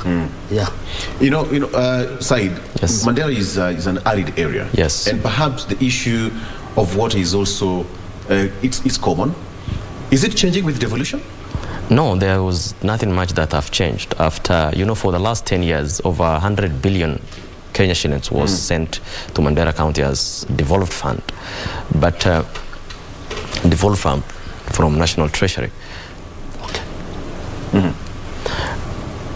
From the Treasury, because when you talk about the issue of devolution, so many departments were devolved. Yes. Talk of health, talk of agriculture, but then at the end of the day, why do you want to be the senator of Mandera County? Yeah, let me conclude on your previous, the issue of water is very important. Yes. The fact of the matter is over 100 billion Kenya shillings was sent to Mandera County. And apart from, that huge amount of money that came to Mandera County, still people don't have access to clean and safe drinking water. I put this blame on the leaders that we elected into office. And that's why the people of Mandera need to look into the kind of caliber of the leaders that they elect into office. The reason why I'm running for senator is because I looked at, for the last 10 years, what our people have been doing and what the legislators that we elected from that part of the country is doing in terms of, discharging their duties as legislators and fighting for the people that live in those areas. We have a lot of challenges. We have been marginalized before devolution, and even after devolution, our leaders have marginalized us, and they pick their cronies and friends and work with them in cahoot and and also misusing of public resources. And so I wanted to come in so that I can be able to work for the people of Mandera in an environment of integrity, openness, and honesty. That's why I think when I get into office, I will make sure that the people of Mandera get good leadership here at the Senate, and making sure that pressure is piled on the governor so that he or she can be able to discharge their duties professionally with making sure that the money that is sent from National Treasury Exchequer is properly utilized. Yes. Because your work as a senator is actually to oversight, so you're right. Yes. Muturi, why do you want to be the next legislator of Mathare? For a number of years, we've been voting as Mathare residents. We've not gotten any development. Right from independence, you ask yourself, Mathare is in Nairobi, and yet we've been having representatives, yet we do not get the necessary development. Where I'm willing, I'll not go there to steal like they've done before. Yes. I'm there to protect the interest of our people, the residents of that place. I'll therefore make sure every penny is put into proper use. The other thing is, there are so many projects that can be done in Mathare. I am willing and I'm ready, and I know how to go about it to make sure that all these things that are necessary are done. I have stated issues like security. Security is a very big problem in Mathare. Right from since independence. You wonder why in Nairobi. Yet these other places are well protected, but my people have been left in terms of being protected. Yeah. Go to issues of drugs. there is a very high drug usage in Madale. And you wonder why the government doesn't seem to care or doesn't seem to know that the issues of drugs are very high there. Then from there we got issues of health care, where you want the most neglected people in this part of the city. It's they are the Madale resident. You leave that, you talk of education. You go, you look for the most population that is has a greatest number of dropouts. It's in Madale. You talk of jobs. Madale, their share in terms of jobs opportunities, I do not know where they go. I mean, you talk of anything, any problem that is in this Nairobi. But you see, what's it's quite amazing is that each and every electioneering period, politicians speak of the same thing: job, security, healthcare, education. We mind about the youth, vijana. That is the same narrative each and every electioneering period. At what point will we ever see the end to this one? Starting with you, Mohammed. Yeah, these are big challenges. We have been complaining about, the people we elect into office for so long. Yes. And I think the problem is that with us, the voters. We don't look at, you don't listen to the leaders.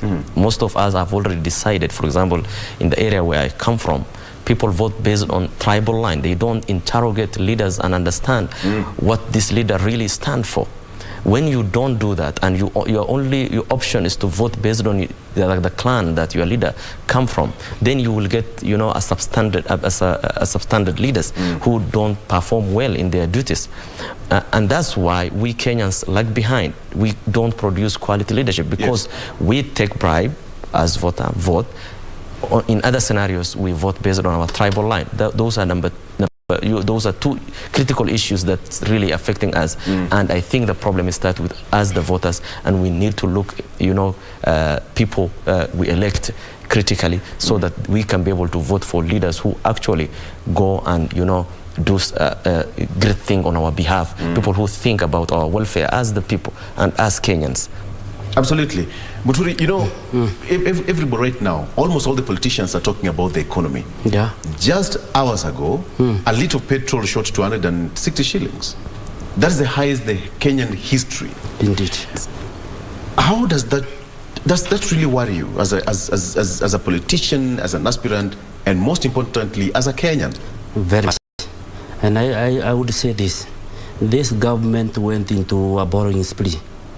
We've been doing projects with other people's money, and most of those projects do not have a direct impact on ordinary mwananchi. Really? They do have. The president said that you can only borrow when you want to have in the short term. Yes. When you talk of in short term, like now we did the SGR, it's costed a lot of money. SGR is a long time. I'm so sure right now Mohammed can drive all the way from Nairobi to Mandera. Right? The returns are not immediate. Not like before, So those are long-term projects. They are long-term projects, very right. Yes. But we got to live within our means. We overborrowed. Some of the money was spent badly. Yes. Some went to the individual pockets, and this is across board. All this routing that is happening, it's happening on borrowed money. If there was a very serious leadership, obviously this steering would not be happening. That money would have gone into proper use. And again, even those projects, there are projects that can be delayed. You see? Yes. Like now, I was talking about SGR. As far as I'm concerned, maybe when you get SGR all the way from Mombasa to Naivasha and not proceed up to Busia, you've not helped Kenyans. I thought the idea should have been to target our exporters, to target the DRC, the Uganda, the Southern Sudan.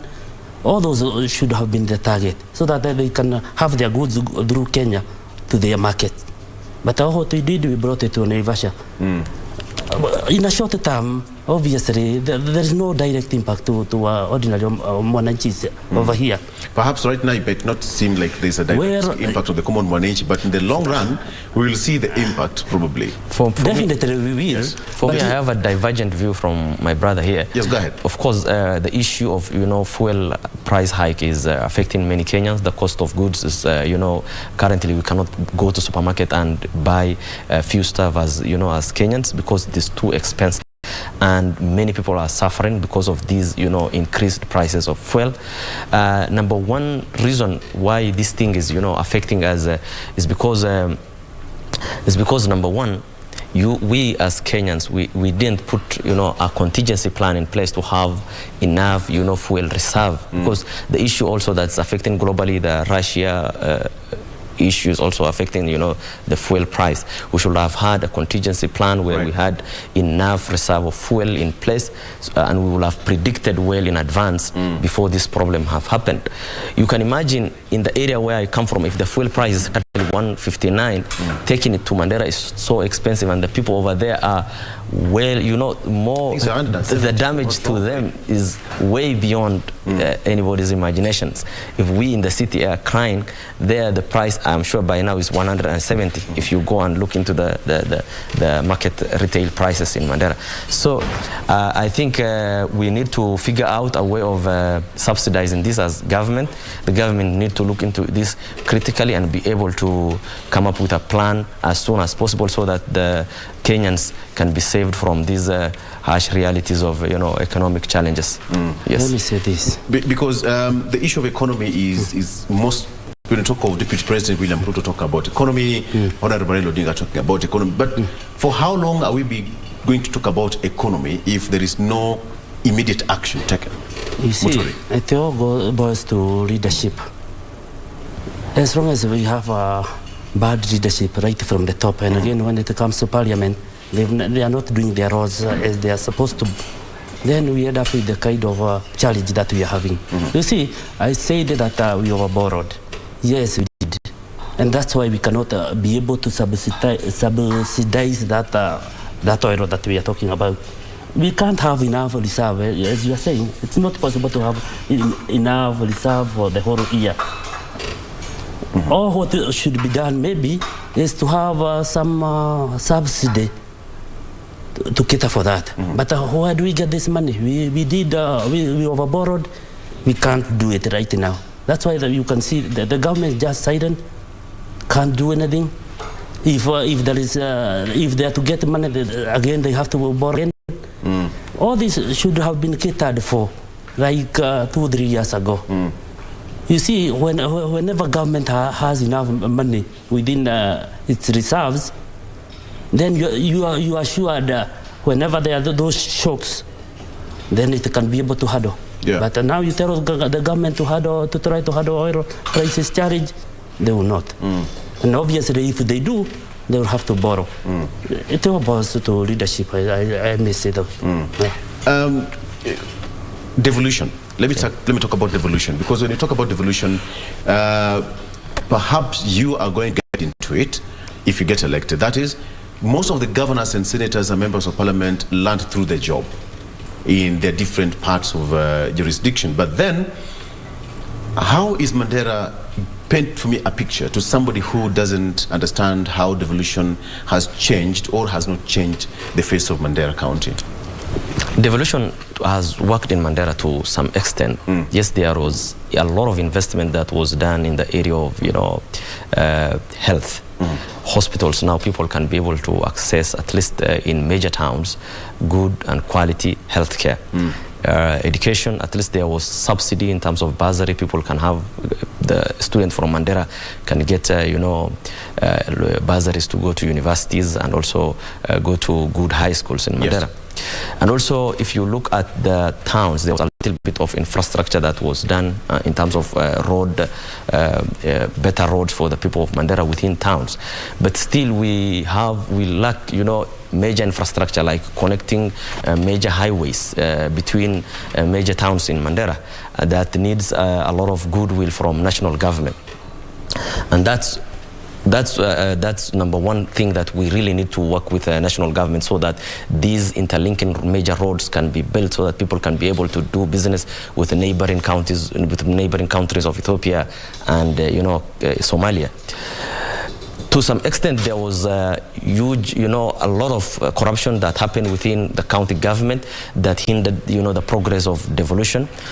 Leaders that we elected into office, there was a lot of, if you look at the books of account for the Mandera County, there was a lot of pilferage, there was a lot of wastages, there were a lot of white, elephant projects that was done that currently don't help the people of Mandera.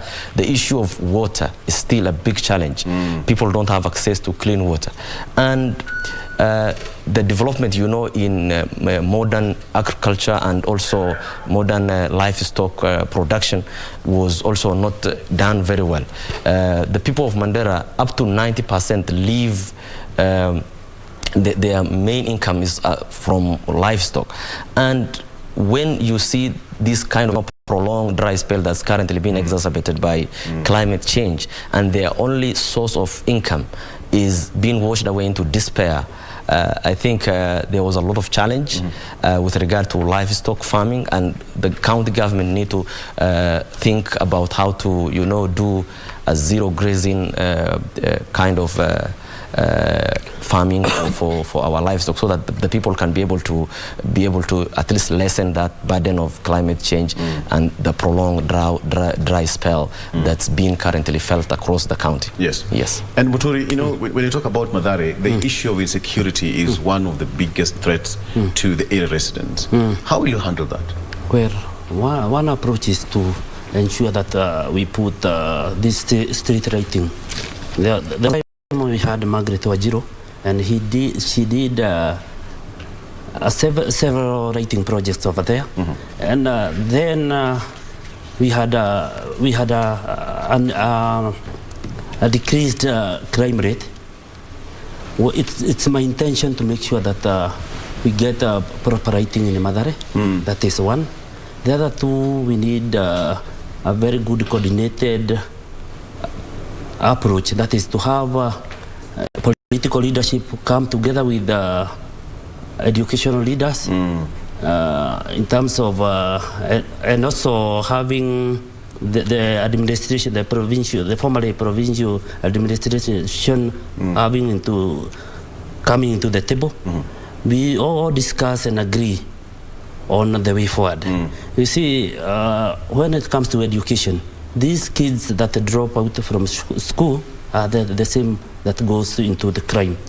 When it comes to involving chiefs, you realize that every chief knows the criminals within his area. Again, by involving them, we will be able to solve this challenge by ensuring that no criminals is able to come to our places without knowing. And again, police, when it comes to police, they all need to be given that morale to work closely together with them. And by doing this, we will be boosting their morale. They will be able to work within that area, knowing that the political leadership is behind them. By working with the MCAs and even the top leadership, we will be able to improve the level of security in our area. Absolutely. And again, by giving them jobs, by creating job opportunities, and again trying to handle all those issues, you find that they are all interconnected. You handle the issue of jobs, you get to realize that you are handling the issue of insecurity. Let me talk about the issue of the gender card. Most of the candidates here, Mohammed, most of the governors have got female running mates. Have we gotten it right as a nation right now? Because if you look across board, you'll see that most of the candidates, the governors, the senators, and what have you, women are taking center stage in terms of leadership. Have we gotten it right this time around, or are we coming late into the game? I'm very much happy about the way our women have realized taking position of power is important to fight for the right of, women, and also women are good leaders and they're very kind and they can also be able to do good job, and that's why we need to give women opportunity. I'm so much excited about the fact that so many people are taking positions of power and throwing themselves in the race, and making sure that they do good campaign, and many women this time are projected to win elections, and that's we are heading towards we are heading good direction as a country, and even though the area that's been marginalized for so long, like the whole of northern counties, if you look at it, the socio-economic level is below the national average for those counties, and women literacy level is about 40 to 45% compared to 90% of national average. So if you look at that area, still we lag so much behind. Our women are not so much empowered to throw themselves in the race and find themselves a space in politics, but we are crawling. We are getting there. What's your thoughts about that, Muturi? Where we are progressing very well as a country, and even Madare. But we're talking about Madare because the area that I'm in is that still we lag behind when it comes to issues of women, and it's an issue that requires seriousness in terms of pushing our girls. You see, you see all these things begins from childhood. Our girls are protected and even well taken care of in Madare. I would say no, and like our boys. And you progress up to high school and even universities. There is a very high dropout rate of our girls, and like those are the areas. If these things were to be tackled, obviously our numbers would rise, and even the ladies that would go into politics would also increase from areas, and especially the slums like Madare and Kibera, I think so. Because I'm trying to imagine here that the effect of having women in leadership will actually open more doors to the women to battle it out with the ladies out there and women out there. Because when you look at the 2/3 gender rule, most of the appointing positions, women are still not getting it right. They are not getting it. But even as this parliament they have gone on a recess, and an indefinite recess, it's still hanging in parliament. Yeah, they what never will you did. do, for example, if you get elected to make sure the 2/3 gender rule is effected? Well, immediately we get to parliament, if I will, I'll ensure that the bill that has been lying idle there, I'll mobilize all the other parliamentarians. We ensure that bills get to see the light of the day. Because I don't see why they never give it the seriousness that it deserves. Somebody argue that men are afraid of women leadership taking Not at all. Women are the cornerstone of this country. And obviously having them even more will help this country a great lot. You talk of women in leadership, even in all areas of this economy, they are doing good. And like our men counterparts, whom you find them steering and engaging in all manner of things. Women cares, let me say so. Yes. Let me get your voice on that, Mohammed. It's important. This is important constitutional matter, and that bill has to be passed no matter what. No matter what, that bill has to be passed. When the next government comes in power, that two-third gender rule that's lying in parliament has to pass, so that women have their rightful place, in making laws for us as legislators. Yes. Allow me to ask you this question in particular. Most of the counties have this issue called negotiated democracy. Does it happen in Mandera County? It started in Mandera County. It started in Mandera County? Yes. Oh. Does it happen? It started in Mandera County? Yes. What is for somebody who doesn't understand what is negotiated democracy, does it happen today? Yes, it happens today. Negotiated democracy in Mandera County, many other counties copied from Mandera. And why they did that is because in 2013, negotiated democracy was a success. The first county administration that came in power was all elected through negotiated democracy. There was no single MCA that was picked by the elders who lost the election. The governor won, the senator won, all the MPs from that county won based on negotiated democracy, and it was like no opposition to it. Our clan elders, for example, the area where I come from, the Garri community, sat together, like 20 of them, and decided to pick from each clan members who represent. Those who will not get governor will get some, at least representation, as get some of their, leaders who are running for MCAs will be selected. And some MPs were selected from different clans. And that's how it worked. But then later it backfired. The people who were elected in 2017 now revolted against the negotiated democracy. And they decided, because ideally it was only a one-term scenario where you serve for 5 years, give it to your other brother from the other clan. Then you get into that position. And like when you test power, and this is Africa, you understand? The governor himself refused and used all, his power and resources to fight negotiated democracy. I'm surprised today he's preaching again the aspect of negotiated democracy, because he also wants to become senator. And again, he won't use it. But in 2017, they revolted, all of them. And some won. Negotiated democracy was cut in half. Others won who opposed negotiated democracy. And currently, it's almost dead. It's almost at the deathbed.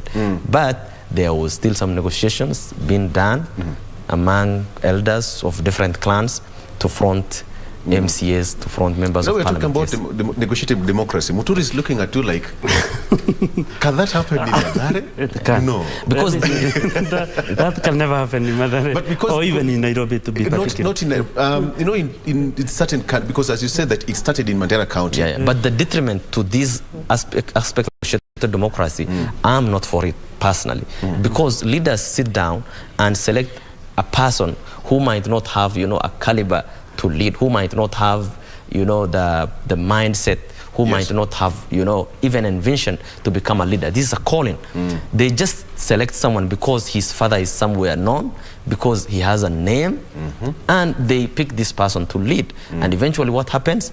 The person just go and sleeps in parliament. He doesn't do anything. That's why when you see we don't have people who can speak for the people of Mandera in parliament. Like this 12th parliament, right? Yes. The 12th parliament, we did not produce leaders who, come up with serious bills that change the face of Kenya. We want leaders who think, who do research, who comes up with an idea that helps not only Mandera, but the whole country at large. And that's why I am not for negotiated democracy, and I'm also running against it. I'll still come back to that, because there's a lot more to discuss on that. But Muturi, Mathare, like, wazee waende ukaa chini somewhere, like, where you can imagine the amount of money people put on campaigns, the merchandise, the advertisement, the campaign T-shirts and whatever. There's so much to be it's quite involving, so to speak. Indeed. But look at it this way. Is this something that we can copy? No, that one I'm against it. And again, I don't think it should happen anywhere in modern Kenya. Whenever that happens, obviously there is some corruption that has gone behind the doors. What you're talking about, that you're picked because your dad was, your father was a senior chief somewhere. That must be the case. Your family have a name. You see, obviously, in modern politics, even the money factor must be huge. That. And I don't think that is there is anything to borrow from them. They should change from that and probably adopt our way. The way we do it here in the city. I'm not for it. But then in some counties, yes, it works for them, depending on how it's run. If it's run pretty well, then it works as negotiated democracy and an open democracy. Like the way we are going for an election right now, you're free to pick whichever candidate you'd want to pick. Indeed. But then, gentlemen, allow me to take a break. And when we come back, I want us to talk more a myriad of issues. But when we come back after this particular break, I have got two gentlemen who are aspiring to be legislators in the next parliament. Let's take a break. We'll be right back with more.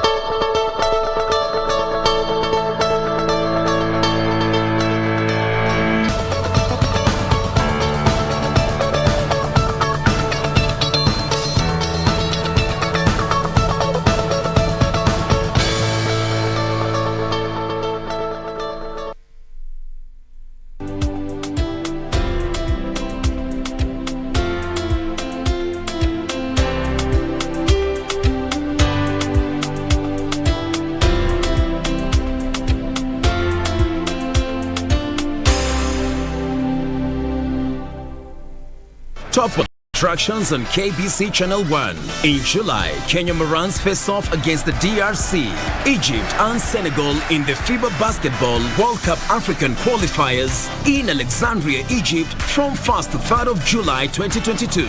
Also in July, Kenya plays South Africa in Rugby League test matches in Nairobi with a return fixtures set for October. Still in July, watch the World Athletic Championships from 15th to 24th July live from Oregon, USA as Kenyan athletes seek glory. Followed by the 22nd Commonwealth Games from 28th July to 8th August live from Birmingham, England. In August, join our coverage of the World Athletics Under-20 Championships from the 1st to 6th of August 2022 from Cali, Colombia. Then in November, catch the World Half Marathon Championships on 13th November from Yangzhou, China. Now that's what sets us apart as KBC Channel 1, your true sports partner. Destiny tests all of us in different ways. Master, my mother gave me energy. What are you thinking? My lady, it's bad. What do you mean? Does she know I'm here? Yeah, she knows. But you know, she's the Duchess of the East. Her duty is to protect the land. Do you know anything about this character, Griffin? Huh?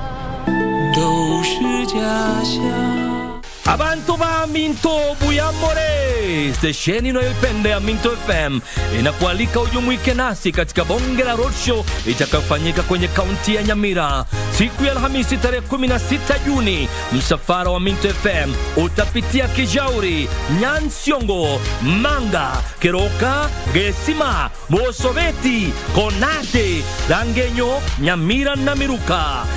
Tarehe 17 tutatembelea maeneo ya Ikonge, Ekerenyu, Magwagwa, Magombo, Tombe, Kemera, Omogonchoro, Getare, Jogo na kumalizia mjini Kisii. Kutakuwa na vichekesho, burudani na zawadi kemkem za kushindaniwa. Pia utakutana na kikosi kizima cha watangazaji unaowaenzi. Minto FM yenye karuga y'umuguzi.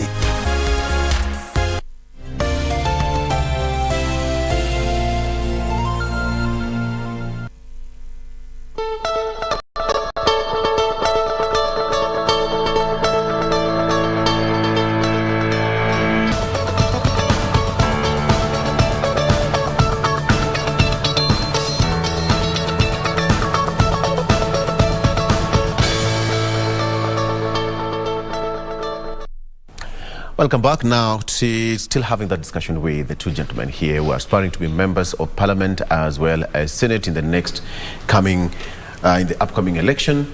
They're just giving us, an overview of what you should expect. But gentlemen, let me talk about the issue of corruption that is dotting this country. And Muturi, does it really pain you that the president said that each and every day Kenya loses almost 2 billion shillings? Well, it pains me much. And I say that he's the man in charge who should be leading in the war against this corruption. When he says, when he goes out and lament over that issue, then you feel hopeless over that issue in general, but you also feel determined to go to that parliament so that we can try to change these issues. where it cannot continue, because at some point this country will collapse if those things will not be addressed. Obviously, at that level of losing 2 billion a day, maybe today we are talking of 3 billion, because that was some times back. Meaning, in a very near future, we may not be able to do anything as a country. And this needs to be stopped. These are some of the motivations that give us the morale to go to put ourselves into the race. Yeah. Mohammed. Yes, corruption is number one cancer that is really affecting us as a country. And I'm sorry to say, it's very much painful when the president comes out and tell us that there is, that much of money that's been looted. It's very painful as a country. And we should have zero tolerance in our government system, from executive, legislators and judiciary. My problem is with judiciary. You see, when DCI do their job and somebody, for example, is barred from contesting an election because he was found to be culpable of the issue related to corruption, but then the court, somebody just go and do an appeal, and the court says no, this person should vie again. So the problem with us is is unlimited when it comes to fighting corruption. We need to look at the 360 degrees of how to handle this. Somebody who has ever associated with corruption should never come close to public office. And I think that's where we need to begin. And Baba Raila Odinga have already stated in his manifesto that in his government there will be zero tolerance for corruption. And me vying on OPIA ticket and the Azimio La Umoja coalition, I believe when his government comes in power, there will be some level of fight towards corruption that may see as that reality of people even avoiding it because of the punitive consequences that comes with engaging in that aspect of corruption. I asked Moses the issue of insecurity in Mathare, but let me also come back to you, and because I'm also seeing that from social media, somebody asking that Mandera County lies on the north, and matters of insecurity and insurgency is quite rampant in that particular area. How will you change that, the incidents of insecurity in northern part, specifically Mandera County?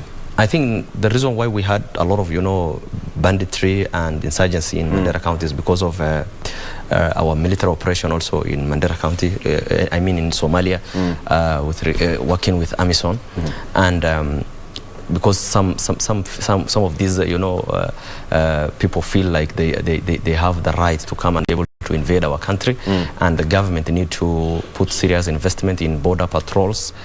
And control within Mandera and the whole of stretch of northern counties. And the police officers have to be properly armed, because currently I can see our police officers who are not well armed, and they have to have sophisticated weapon that they can be able to track these people coming into our borders easily. I think there's a lot of logistical input that need to be done, because that's difficult terrain. The roads are really terrible and in bad condition, and police officers have to chase these people whenever such operations of insurgency happens. And so I think in the next gap we should find a way of working with Somali government, having a better diplomatic relationship, so that we can also be able to, they can also be able to, put their police officers across, that border and be able to work together as a country. And also on the other side of Ethiopia, there was a lot of, infiltration of bandits from that side. These countries working together, in an environment of mutual respect and mutual understanding will somehow uplift the insecurity situation in those areas. Yes. All right, gentlemen, you're all vying for different positions. Let me come back home and get specifically to you now. You get elected, you have the powers, you've been sworn in. Give me your first 90 days. Not even 100 in office. Okay. In the first 90 days, the first thing we'll do is do a cleanup, have a cleanup exercise of the area. The area is the tunnels, needs to be cleaned. They are full of garbage. The area is very dirty. Then from that issue, we have another issue of addressing insecurity. And we have enough police in the Madare area. All what we need is to support them. And the kind of support we will do is having a meeting with the leadership of police, having a meeting with the leadership of the chiefs, having a leadership with the educational leaders. And with that, we'll be able to give them motivation that they require to begin the work. Then the third thing is, we need to put right within the next, you've talked of how many days? 90 days. 90 days. Right, that is 3 months. That's enough. There is a lot of goodwill from private investors. I'm very sure immediately we get into power, I'll get these people because they are ready. They can put up street lighting in Madare. Therefore, within the 30 days, we will be in a position to say that our streets are getting right. The other thing is trying to open up those areas. There are areas that are very congested with people, with narrow streets, with the people putting some businesses on the road, where we will have them relocate from the roadsides. So that in case of emergencies, you find getting to Madare becomes a very big challenge. That one we resort. All right. And again, we've got issues of water. There is a lot of water leakages in Madare, and that can be fixed within that limit of time. And again, there is also the sewerage system. This should be done immediately because you find so many diseases affecting our people, and it's out of that kind of sewage leaking, overflowing on the roads. That can be done, and again, doesn't require a lot of resources. That one, I'll make sure it's done. Great enough. That's good enough. Yes. Mohammed, 90 days, you've been sworn in and you have the reins of power as a senator. Yes, that will be amazing. I hope that will happen. If that happens, definitely I will sit down with the rest of the senators and work on division of revenue bill that should be taken from current 15 to 35, as many of these presidential contenders are proposing. If it reaches 35% of the national revenue collected, then most of the counties will get good amount of money to be able to handle their functions. And what I will work on closely with the rest of the senators to see that this money division of revenue between national and county government is well beyond 35%. I will also do a framework with my governor from Mandera County and also the rest of other governors, because my job is not only to look after Mandera County. As the senator, I have to also look at the way other governors spend their money across 47 counties. So we'll have to have a framework of looking, doing a better and professional oversight for these counties, so that there will be no wastage of money that's currently being, there's a lot of wastage, throughout these 10 years. We must make sure that there is a good policy in place coming from the Senate and disseminated to the counties, so that these people have a better working and acts of parliament that they can be able to use to be able to use finances that they were given prudently, and be able to submit this report to the senators, so that we can be able to have a clear view of what is being spent and how each and every counties have performed. Yes, I'll come back to you shortly, but the issue of early child marriages in the slum areas is an issue. Insecurity is an issue. How will you tackle this long term? Because in about 30 days, that might not be enough to handle that. So that we have these young kids attend school, because it's now free, and the government is talking about 100% transition to schools. How will you handle this so that you make sure that each and every morning, every student is in school? By working with the chiefs, I'll be able to make sure immediately we get into power, we ensure that all the children that are supposed to be in school are taken back to school. Because in most cases, these children drop early. And that's why that ends up in early pregnancies and so forth. Well, that is one thing. The second thing is there is a lot of poverty in Madare. And most of our people are in business. By making sure that we light up the area, ensuring that our business are thriving. Then the second thing is by making sure that we put our people into circles, they're able to access funding. There will be funding for the youth. Obviously, I'll make sure that our youth get access to that funds, so that once they got that financial muscle, obviously those children will be fed and they will be able to go to school without those much challenges. Once they're in the school, obviously they will be able to go all the way to completing even high school. Right. And let me say this, the big issue is poverty in Mathare and all the other slum areas. You tackle the issue of poverty, you've given the much morale that they need to proceed. Otherwise, these girls do not drop out of will. It's because of the level of poverty in their homes. Yeah. If a child didn't get a mirror last night, there's no way you can convince that child to go to school today. Obviously, by empowering their mothers, their fathers, their relatives, you are giving them the much needed support. The other thing is, when it comes to girls, they need these sanitary pads, and providing them doesn't require a lot. That one, I promise, I will make sure that is available. And again, there is a lot of support that within private communities. They are ready and willing to support us. It's only that they do not want politics that goes with that issue. You see, so many people out there, they are willing, but they do not want to be engaged in politics of it. So that's another issue that I'll be able to tackle. All right. By tackling insecurity, again, you are enabling them to go to school. I mean, all these things, they are intertwined together. Yeah. They're connected. You know, Northeastern still is more of a nomadic area, and most of this, the problem of insecurity can affect so many things there. How will you handle the issue of education in that particular area, so that each and every girl child or boy child get education in Northeastern, more so in Mandera, and just to change the face of that particular county? Of course, the literacy level in Northeastern is well below average compared to the national average, and because when so many people are not, informed about the importance of education, then there is a laxity that comes with it. There is an issue that need to be addressed, and county government, also in consultation with the national government, should have to do a lot of education for adults, so that they can be able to take their children to school. And that is where we begin.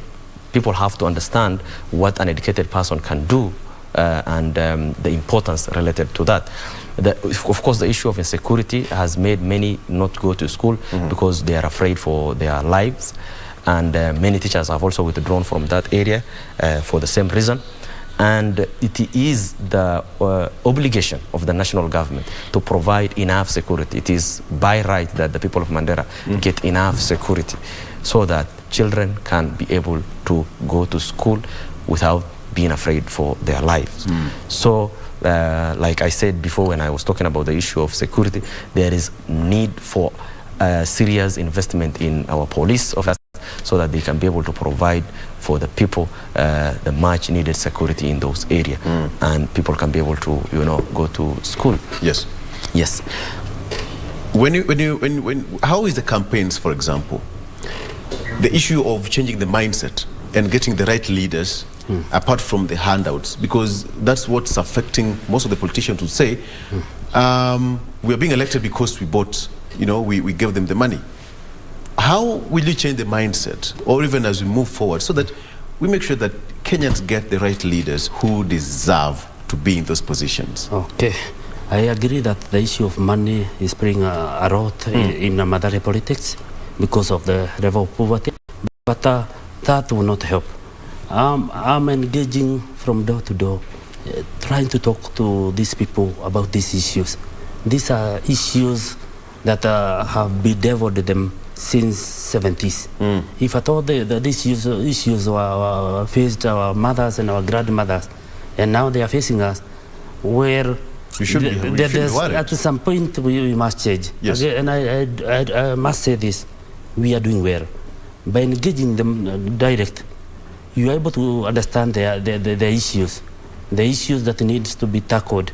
They've got a lot of issues. And once you engage them one-on-one, you are able to understand them. They see you as part of them, and they are able to relate with the problems that you'll be talking about. And that has helped me a lot. I say I'm doing very good in that. Yeah. What about you, Mohammed? Because we have to change the whole of this game all over, once and for all, so that you don't get worried that somebody so-and-so is going to get elected because he dished out money. Now that you are capable, but because you're not well-oiled, you'll not get the position. This is a serious challenge, definitely. And the people of Kenya tend to forget a lot. It's just the other day that we are crying about how monies of COVID was stolen, how many things went wrong, and people are swearing on Twitter that they will never again vote for leaders, who are not proven, who don't show that quality of leadership in public. And yet again, when the time for election comes, we take bribe and vote, based on our tribal lines. Yes. This is a serious issue that has been affecting us for so long. We need to think about it as a country and as the people of Kenya, and make sure that we don't take bribe to vote for any leader. We have to listen to leaders, and we have to interrogate, listen to them, and make sure that when we vote, when we go to that polling booth and deciding to vote, we have to know that this person, I'm voting for him because he can do A, B, C, D for me. The work of government is common good. The work of a legislator is to provide common good, not for my personal gain, but he can be able to address the issue of water, but he can be able to address the issue of healthcare, the issue of education. He can be able to address the issue of food security and the cost of living. So when a voter is well informed and that integrity of the vote is also very important. But our voters currently are taking money and they are voting on tribal, and very unfortunate. Very unfortunate. Yes. All right, gentlemen, I'm told that we are running out of time, but I'll give you 1 minute each so that you can talk to your area residents. Starting with you, Muturi, that is your camera. Talk to Mathare people. They are watching. Talk to them in 1 minute. Hello, viewer. I'm happy to be here. Let me talk to you. You as a Mathare voter, a time has come when we must change the direction of our politics in our constituency. I'm vying on Usawa Kwaote ticket. I'm very much willing. You know these challenges. I was born in Mathare. I've lived in Mathare all the way through. I know your challenges. Your challenges are my challenges, and I'm willing to tackle them. Let's not make a mistake of previous. Let's vote for a good candidate, a right candidate, a candidate with the ability to do all what he promises. That's me. Asante sana. Very well. 1 minute. That's a good one. Yes, go ahead. I don't know if I will cover it in 1 minute. Thank you so much, my beloved people of Mandera. Asante sana. I'm happy today to talk to you. My name is Said Adan. I'm running for Mandera County Senator on UPIA Party and the Azimio la Umoja Coalition. And we have to know that our number one problem, the sooner we realize that our number one problem is the kind of leaders that we elect into office, the better we'll all off. And so look at it very critically. Where is the billions that was sent to Mandera? Have you seen any major life-changing project undertaken by our county government? Do our hospital have enough medical professionals and medicines? Do our mothers have access to clean and safe drinking water? And so if the answer to these questions are no, you have a leader who can be able to work on your behalf at the Senate, who will make sure that you have access to these basic necessities. And I will make sure I will not sleep at night without making sure that you have access to clean and safe drinking water, access to quality health, access to quality education, and healthy food. Asanteni sana na Mungu awabariki. Thank you so much. Yes. Gentlemen, remember that the pledges that you make to your voters, they will hold you to account at some point. All right? So make sure that when you go there, if you get elected, you deliver, because it's service to the people. Because at the end of the day, you're the voice of the people. All right. Thank you so much for joining me. That was Moses Muturi and Usawa Kwaote, Member of Parliament aspiring there in Mathare, and Said Adan and UPIA Party running for Senate seat in Mandera County. Thank you so much for being a part of the show, and gentlemen, thank you also for coming over, and even you being a good viewer. Let's take a break, but when we come back, Doreen will be driving some agenda. But for me, have a good morning. Bye-bye.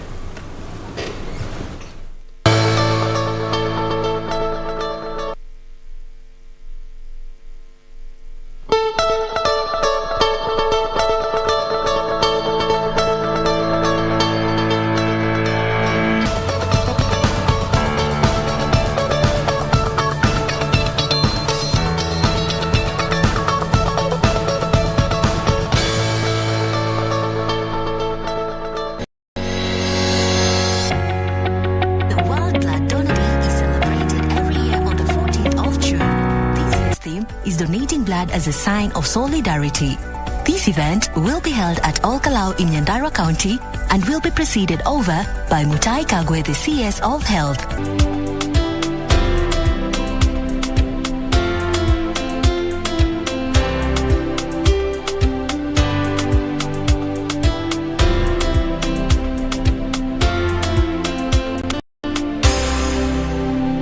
As there is someone who needs blood every 2 seconds, you are encouraged to regularly and voluntarily donate blood in order to address the current shortage. Help save lives by donating blood.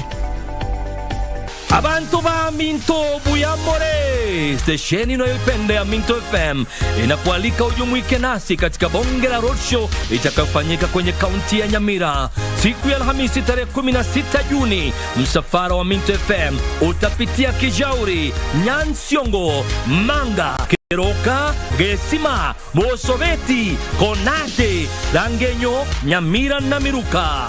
Nayo tarehe 17 tutatembelea maeneo ya Ikonge, Ekerenyo, Magwangwa, Magombo, Tombe, Kemera, Omogonchoro, Getare, Jogo na kumalizia mjini Kisii. Kutakuwa na vichekesho, burudani na zawadi kemkem za kushindaniwa. Pia utakutana na kikosi kizima cha watangazaji unaowaenzi. Minto FM yenye karuga y'umuguzi.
Year-old Nancy Ngado straddles confidently into her company premises.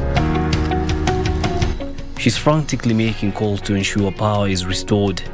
She has deadlines to beat. This has been her routine of the last 2 years after she plunged into the deep end of flour milling business, mainly dominated by the big boys. The economics and mathematics graduate says the idea of milling flour came after years of serving as a wholesaler for other millers' products at her local market. One of the things that I was selling was unga ya ugali, which was selling very good. So one time I'm like, why not? Si nijaribu kutengeneza mimi mwenyewe nikiuza.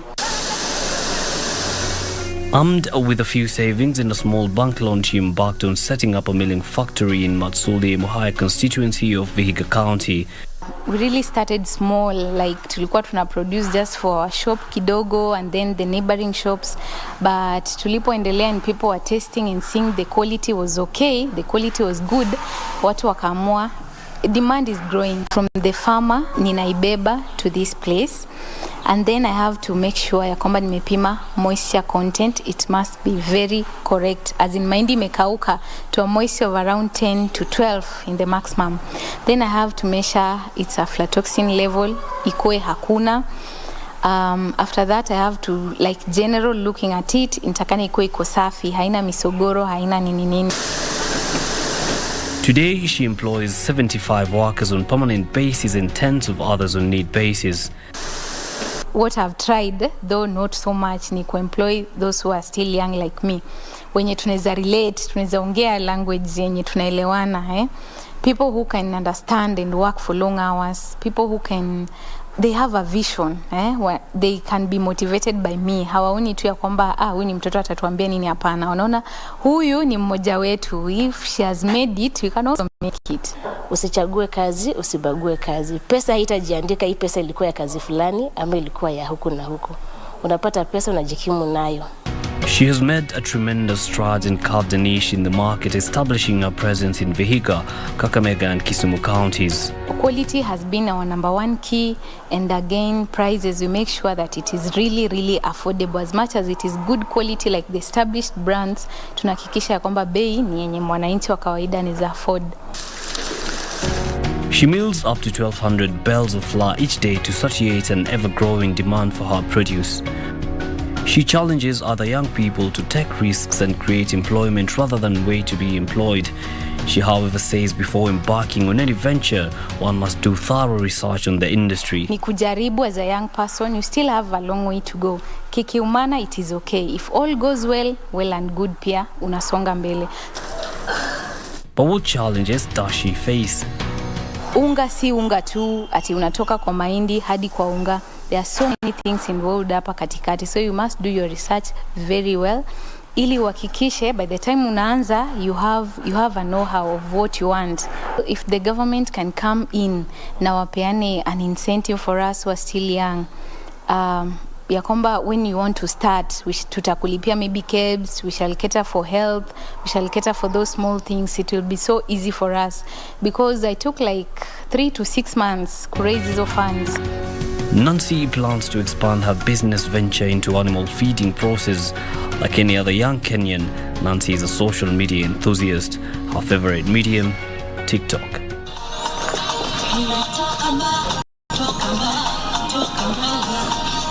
Yusufar reporting for Young and Industrious.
Committed to do right now, as far as the fourth industrial revolution is concerned, and information literacy is to ensure that we try and close the gender gap, especially when it comes to Africa.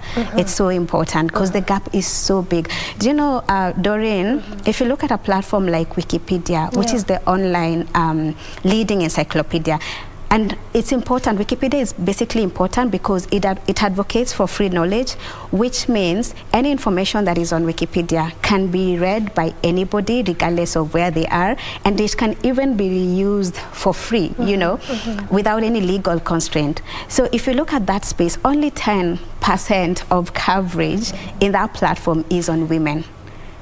Yeah, so which is a very small percentage. It is. Yes, so I'm really just keen on empowering, especially young people, because we are the majority in Africa. In our country, we are also the majority. Also working on empowering people or young people, not just to be consumers of information, but also creators of information, because that is important. We live in a world where everybody has knowledge on something. So if you have the platform to share that, then you benefit somebody else. Yeah. And we'll come back to interrogate the gender issue perhaps later on in the conversation, but let's come back to your initiative, Voice It. Talk to us about that, where it began, what the intention and purpose of it was. Voice It is my baby. And first, let me start by apologizing to the subscribers, because you've not been, by that check, you've not been posting for a while. Since COVID came, and you know, COVID disrupted everything. But then Voice It was that platform, or rather the vision for Voice It. I wanted to create a platform leveraging on what the new media space, and then YouTube channels are coming up. They've been that space where young people or even anyone wants to consume, you know, information chap on the go, and also information that is curated for their needs. So I wanted a platform. I noticed there wasn't a space for young people to just talk about, have conversations on things that matter to us, have conversations about, you know, careers. How do you leverage yourself for, you know, a job promotion? How do you brand yourself online? Also, if it comes to, you know, topical issues, political issues, create that safe space where it is us, peers, engaging, and our voice matters. We have that media outlet. So that is what Voice It was all about. And I would say the success of that, if you look at the videos that have done so well, the videos that have so many views on that channel, it's the videos that are just curated to help people make the best information, or rather make the best decisions about their life. Yeah, so I think that's powerful for me. And going forward, this year it's the year that I really want to activate that. But then other than just Voice It, because I'm so dynamic. And other than Voice It, I still use other platforms, you know, to, you know, advocate for media and information literacy, to inform, to empower. I use a publication such as the Kenya Forum Online, where I write for, and I also do a lot of, you know, trainings for young people. Early this year, we were part of a team, the Wikimedia Community Kenya, that trained around 100 people, 100 students at the Pwani University on how they can contribute and help grow Swahili Wikipedia. So yeah, and even by having this conversation on your show, Doreen, it's also one way of raising awareness and advocacy on media and information literacy. So we can safely say that you really have a heart for young people. Let's just see how we can be able to make proper and right decisions, in essence. Absolutely. And I'm young myself, so it has to start. Charity begins at home. Exactly. All right, so in your analysis, even just as a communication specialist, what would you say in terms of why people tend not to speak? I mean, just hearing you speak and talk, I would want to imagine that if something is pressing me, particularly as a young person, could be in any front, could be matters to do with leadership, corruption, politics, anything, I need to be able to speak up, because then change begins from there. But why do we not speak? Why do we keep quiet? What is the problem? That's a very good question. And I will say first, I think there's the culturalization. How have we been culturalized? You know, and some of us come from backgrounds where you are not allowed to question, you are not allowed to speak up. What your parents or guardians or anybody around you says, that goes. Whatever they say, that's it. Exactly. So there's that bit where, you know, children grow with that and becomes difficult to get out of that shell as adults. And that's why even when we do a lot of our empowerment, we still speak to parents, let your child grow up in an environment where they are allowed to speak up. At the end of the day, speaking up has nothing to do with respect. You just teach them, how do they speak to you? How do they disagree if they're not happy with something? Then that becomes, we're empowering them to be, you know, active citizens. Because you know, we are not growing children for our homes. We are growing children for the society. There's that bit. And then secondly, there's a bit about the avenues in which people are speaking about these things, which is important because we have to identify the relevant platforms where we are speaking. You could have an issue around governance, but then by just talking about it with your boys or anywhere, it's not enough. Are you participating in civic engagement forums, which are always there at the county level, at the national level? Are you doing that? Are you putting your opinions, if you're somebody who can write, are you putting your opinions on a paper and sending them to an editor somewhere? Are you putting those information on social media platforms? So we also need to identify the relevant avenues where we can air our grievances and people can take action. And I'm sure, Doreen, you've even seen posts that have gone viral on social media. And this is somebody who just made use of the platform, highlighted a grievance, and other people leveraged on that, and it escalated and got the attention that it deserved.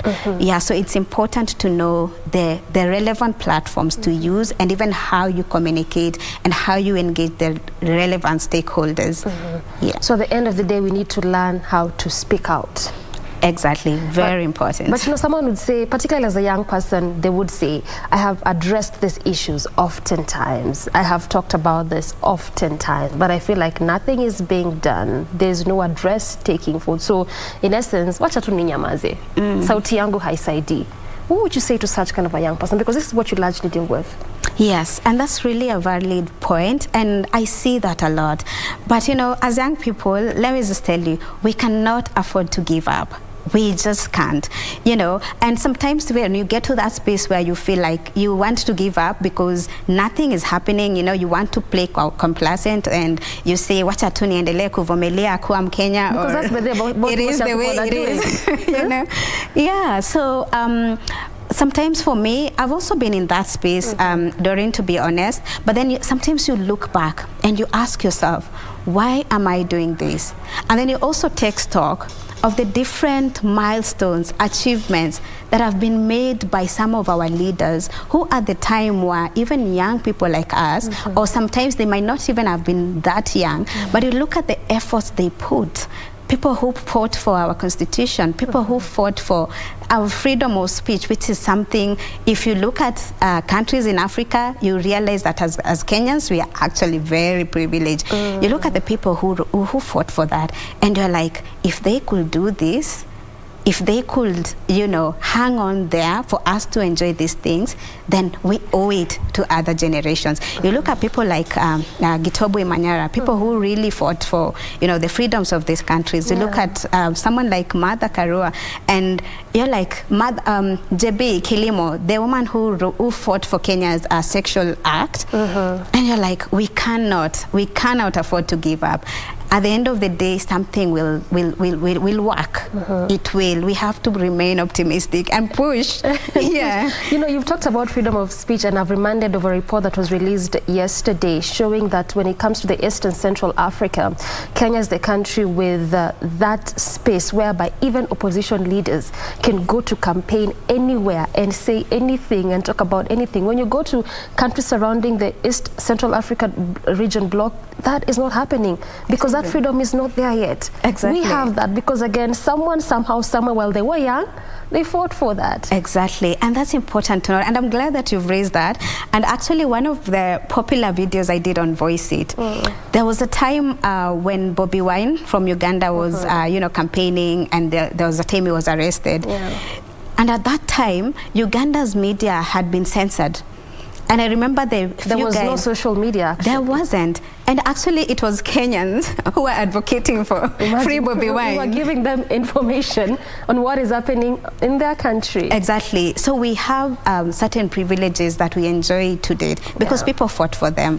Yeah, so it's important for us to carry on with our spirit. We are fighters, we are champions. We have issues as a country, yes, we need to deal with, but we are the people that are going to deal with those issues. Yeah. Right. Really, you've largely talked about the gender issues, you know, largely what you focus on as a person, but also talk to me about the other issues that you talk about in the platform and also in the platform Voice It and also on Kenya Forum. Which other issues do you focus on that pertains to mostly young people? About young people, we talk about career development because the world is really changing, and it's important then for people to know how they can leverage on technology for career growth. Like when you look at the digital space, people need to know, young people need to know avenues where they can upskill.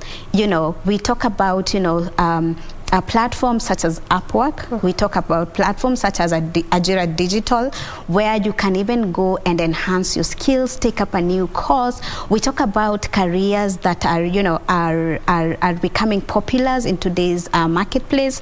We talk about how to even negotiate for a pay rise, which are not things that ordinarily we see on the day-to-day media platforms, and especially in our country that is so largely driven by politics. So we talk about those things, and then this empowers young people to know what is possible, because honestly, Doreen, what you don't know really cannot help you. And then sometimes we see people, and this is not just for those who are unemployed, but even for the employed folks. How do you, you know, even position yourself for a job promotion? How do you negotiate for a salary rise? Because those are the things that keep coming up. And you know, the good thing, I see people, you know, sending me DMs. I see people sending me emails, and they even ask, could you please talk about this issue? And even in some of those comments, which issues do they say that you need to talk about more? Like how you can negotiate for a salary, when it comes to career.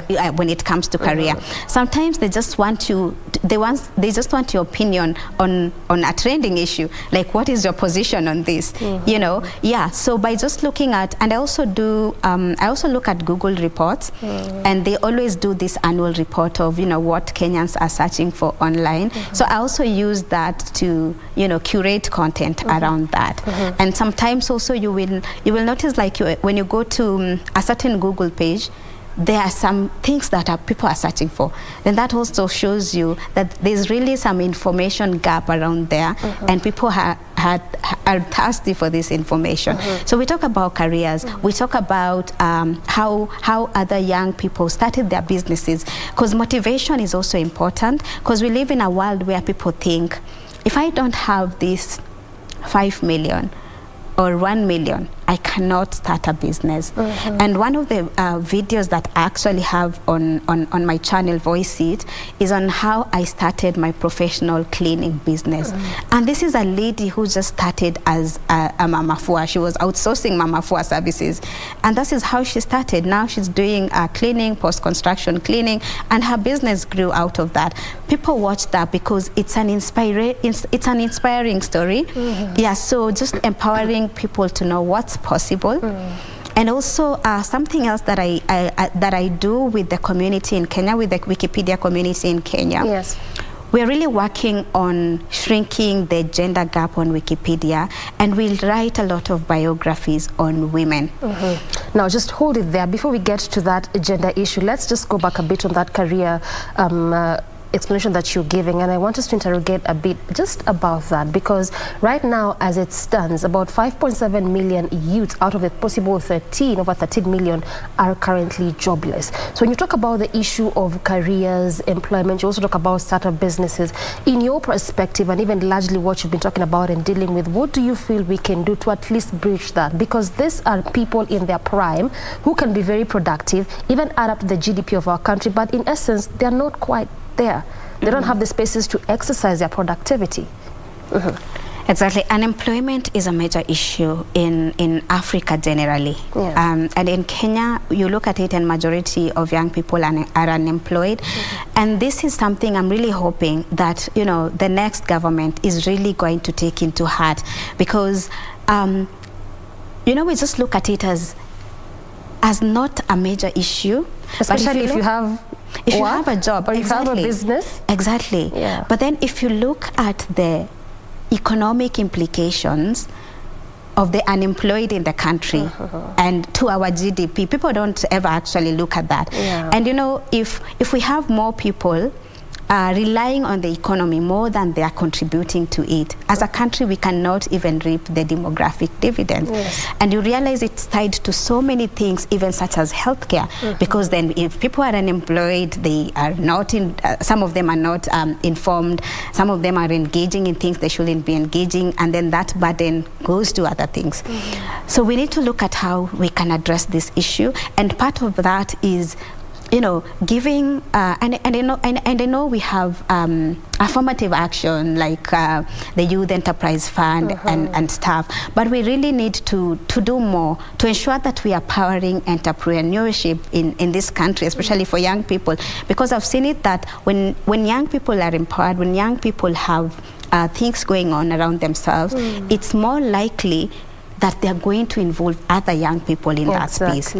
Again, the retirement age, I don't know how it's still happening in the civil service, because they say is it 50 or they increased it, but you still go to government offices and you see people and you're like, what happened? I thought we said it's 60. Exactly. So it's really important for us, you know, to create those avenues, and also while we are looking at also creating jobs at a local level, the world is also shifting, and this is like a call to action, a challenge I would want to pose to young people. Do not limit your dreams to Kenya. This is our country, yes, but you can still be in Kenya and you have a job, you're doing it remotely. Organizations are recruiting for remote jobs, and especially post-COVID. Please go online, look out for those jobs. If you just even Google, and it's an article I did, it's on the Kenya Forum, top companies that are hiring for full-time remote jobs.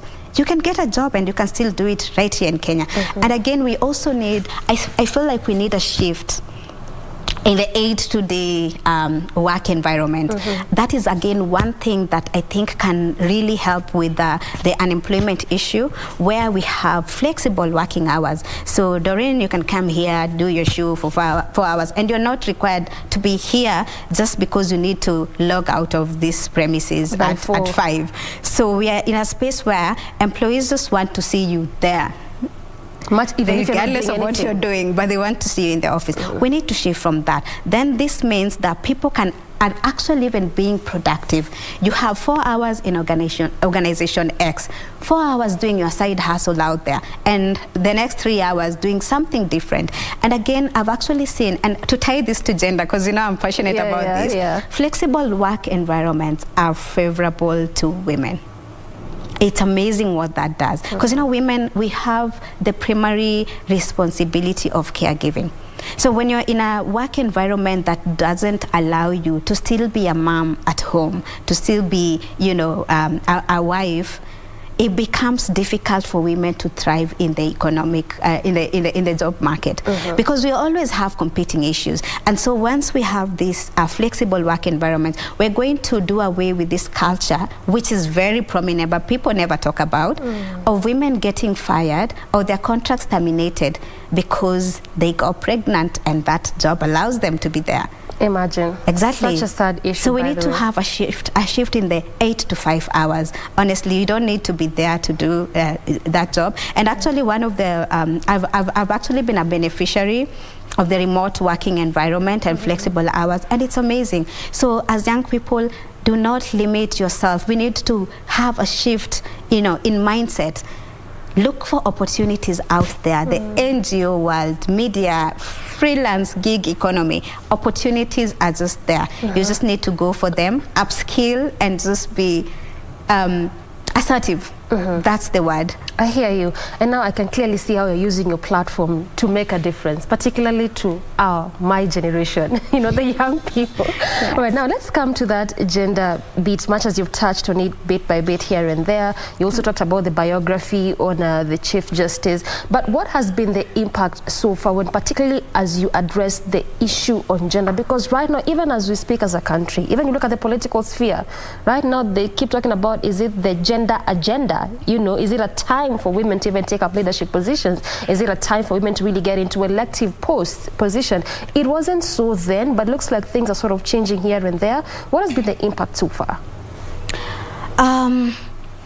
The gender agenda, and yes, we are not afraid to say we are vocal about the gender matter. It's now. This is the time. This is the time. And I know statistics still say that we still have a long way to go, but we are getting there. In the last elections, we had 3 female governors elected for the first time. That was quite something. This year, they are hoping to get at least 13, and I really hope they even thrash that. And we have to talk about empowering women in all the relevant spheres, because for a long time, women have been marginalized, really. So we cannot just say we're just pushing for women and leaving the boy child behind. Actually, gender equality is just about that. It's not about women, really. It's not a women agenda. It's just about ensuring that we have equal opportunities for all gender. So if there's a space where we feel like one gender is a bit marginalized, then we will be vocal about that. And the figures are there, the statistics are there, and numbers do not lie. So when it comes to political empowerment of women, there is a major gender gap. And we need to look at, you know, the issues that, you know, contribute to some of these things. Inadequate female participation in the political space. There's the hostility that we all see female political aspirants going through. There are questions that are asked to a woman that a man is not asked. Are questions that they're not even questions, like issues that are made to look like a problem. I saw the other day somebody was bringing the issues about Mother Karua's marital status.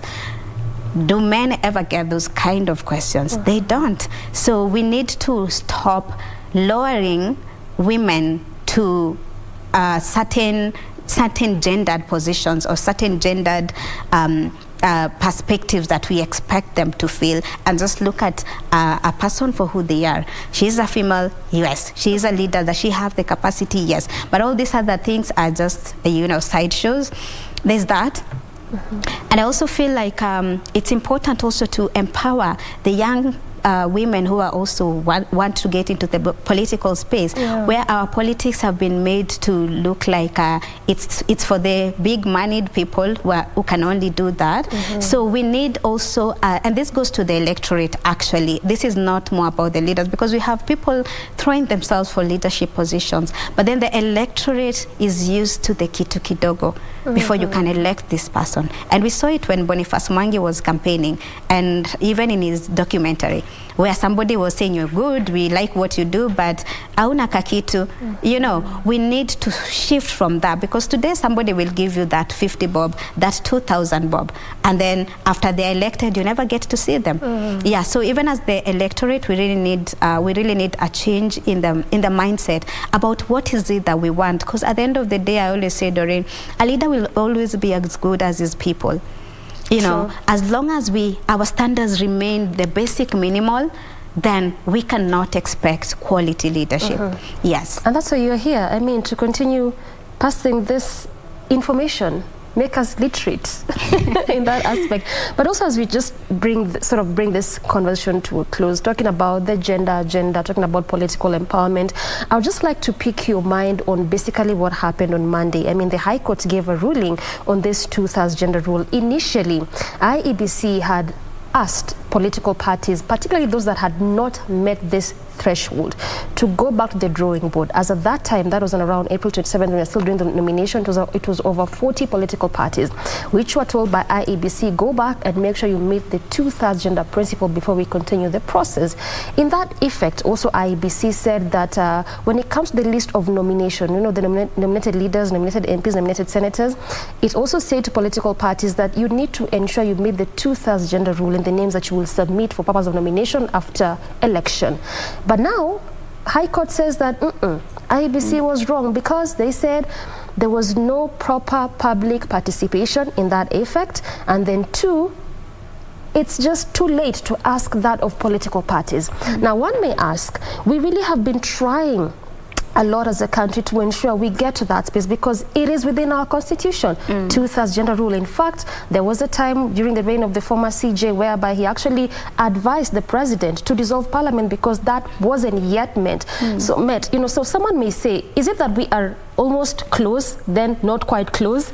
Is it that it's a far-fetched idea? Might we really get to this 2/3 gender threshold at the end of the day as a country? The 2/3 gender issue, man, that has remained elusive for years. And I think it's just, I can't say it is a far-fetched idea. I really think it's just a lack of political goodwill, because we have the laws, we have such progressive laws. And I also think it's a utter disregard of law, because I remember there was even a ruling by Justice Mativo, but then nothing happened. So if we are totally disregarding first we have the constitution, then even judicial rulings, then that shows there's a problem. And I think it's high time that, you know, the political goodwill to effect the 2/3 gender rule just comes into play, because I think that is exactly what is missing. Because it's not like we don't have the women; the women are there. So I know exactly. So I don't always You are understand. here, actually. I'm here. All right. Yeah, I usually just, you know, I honestly just don't get it, and that's why it becomes such a big deal when we see even one of the presidential candidates nominate a woman as the vice president. And I know it's not the first time that has happened per se, as people would argue. Yes, but then it's actually not the first time. Exactly.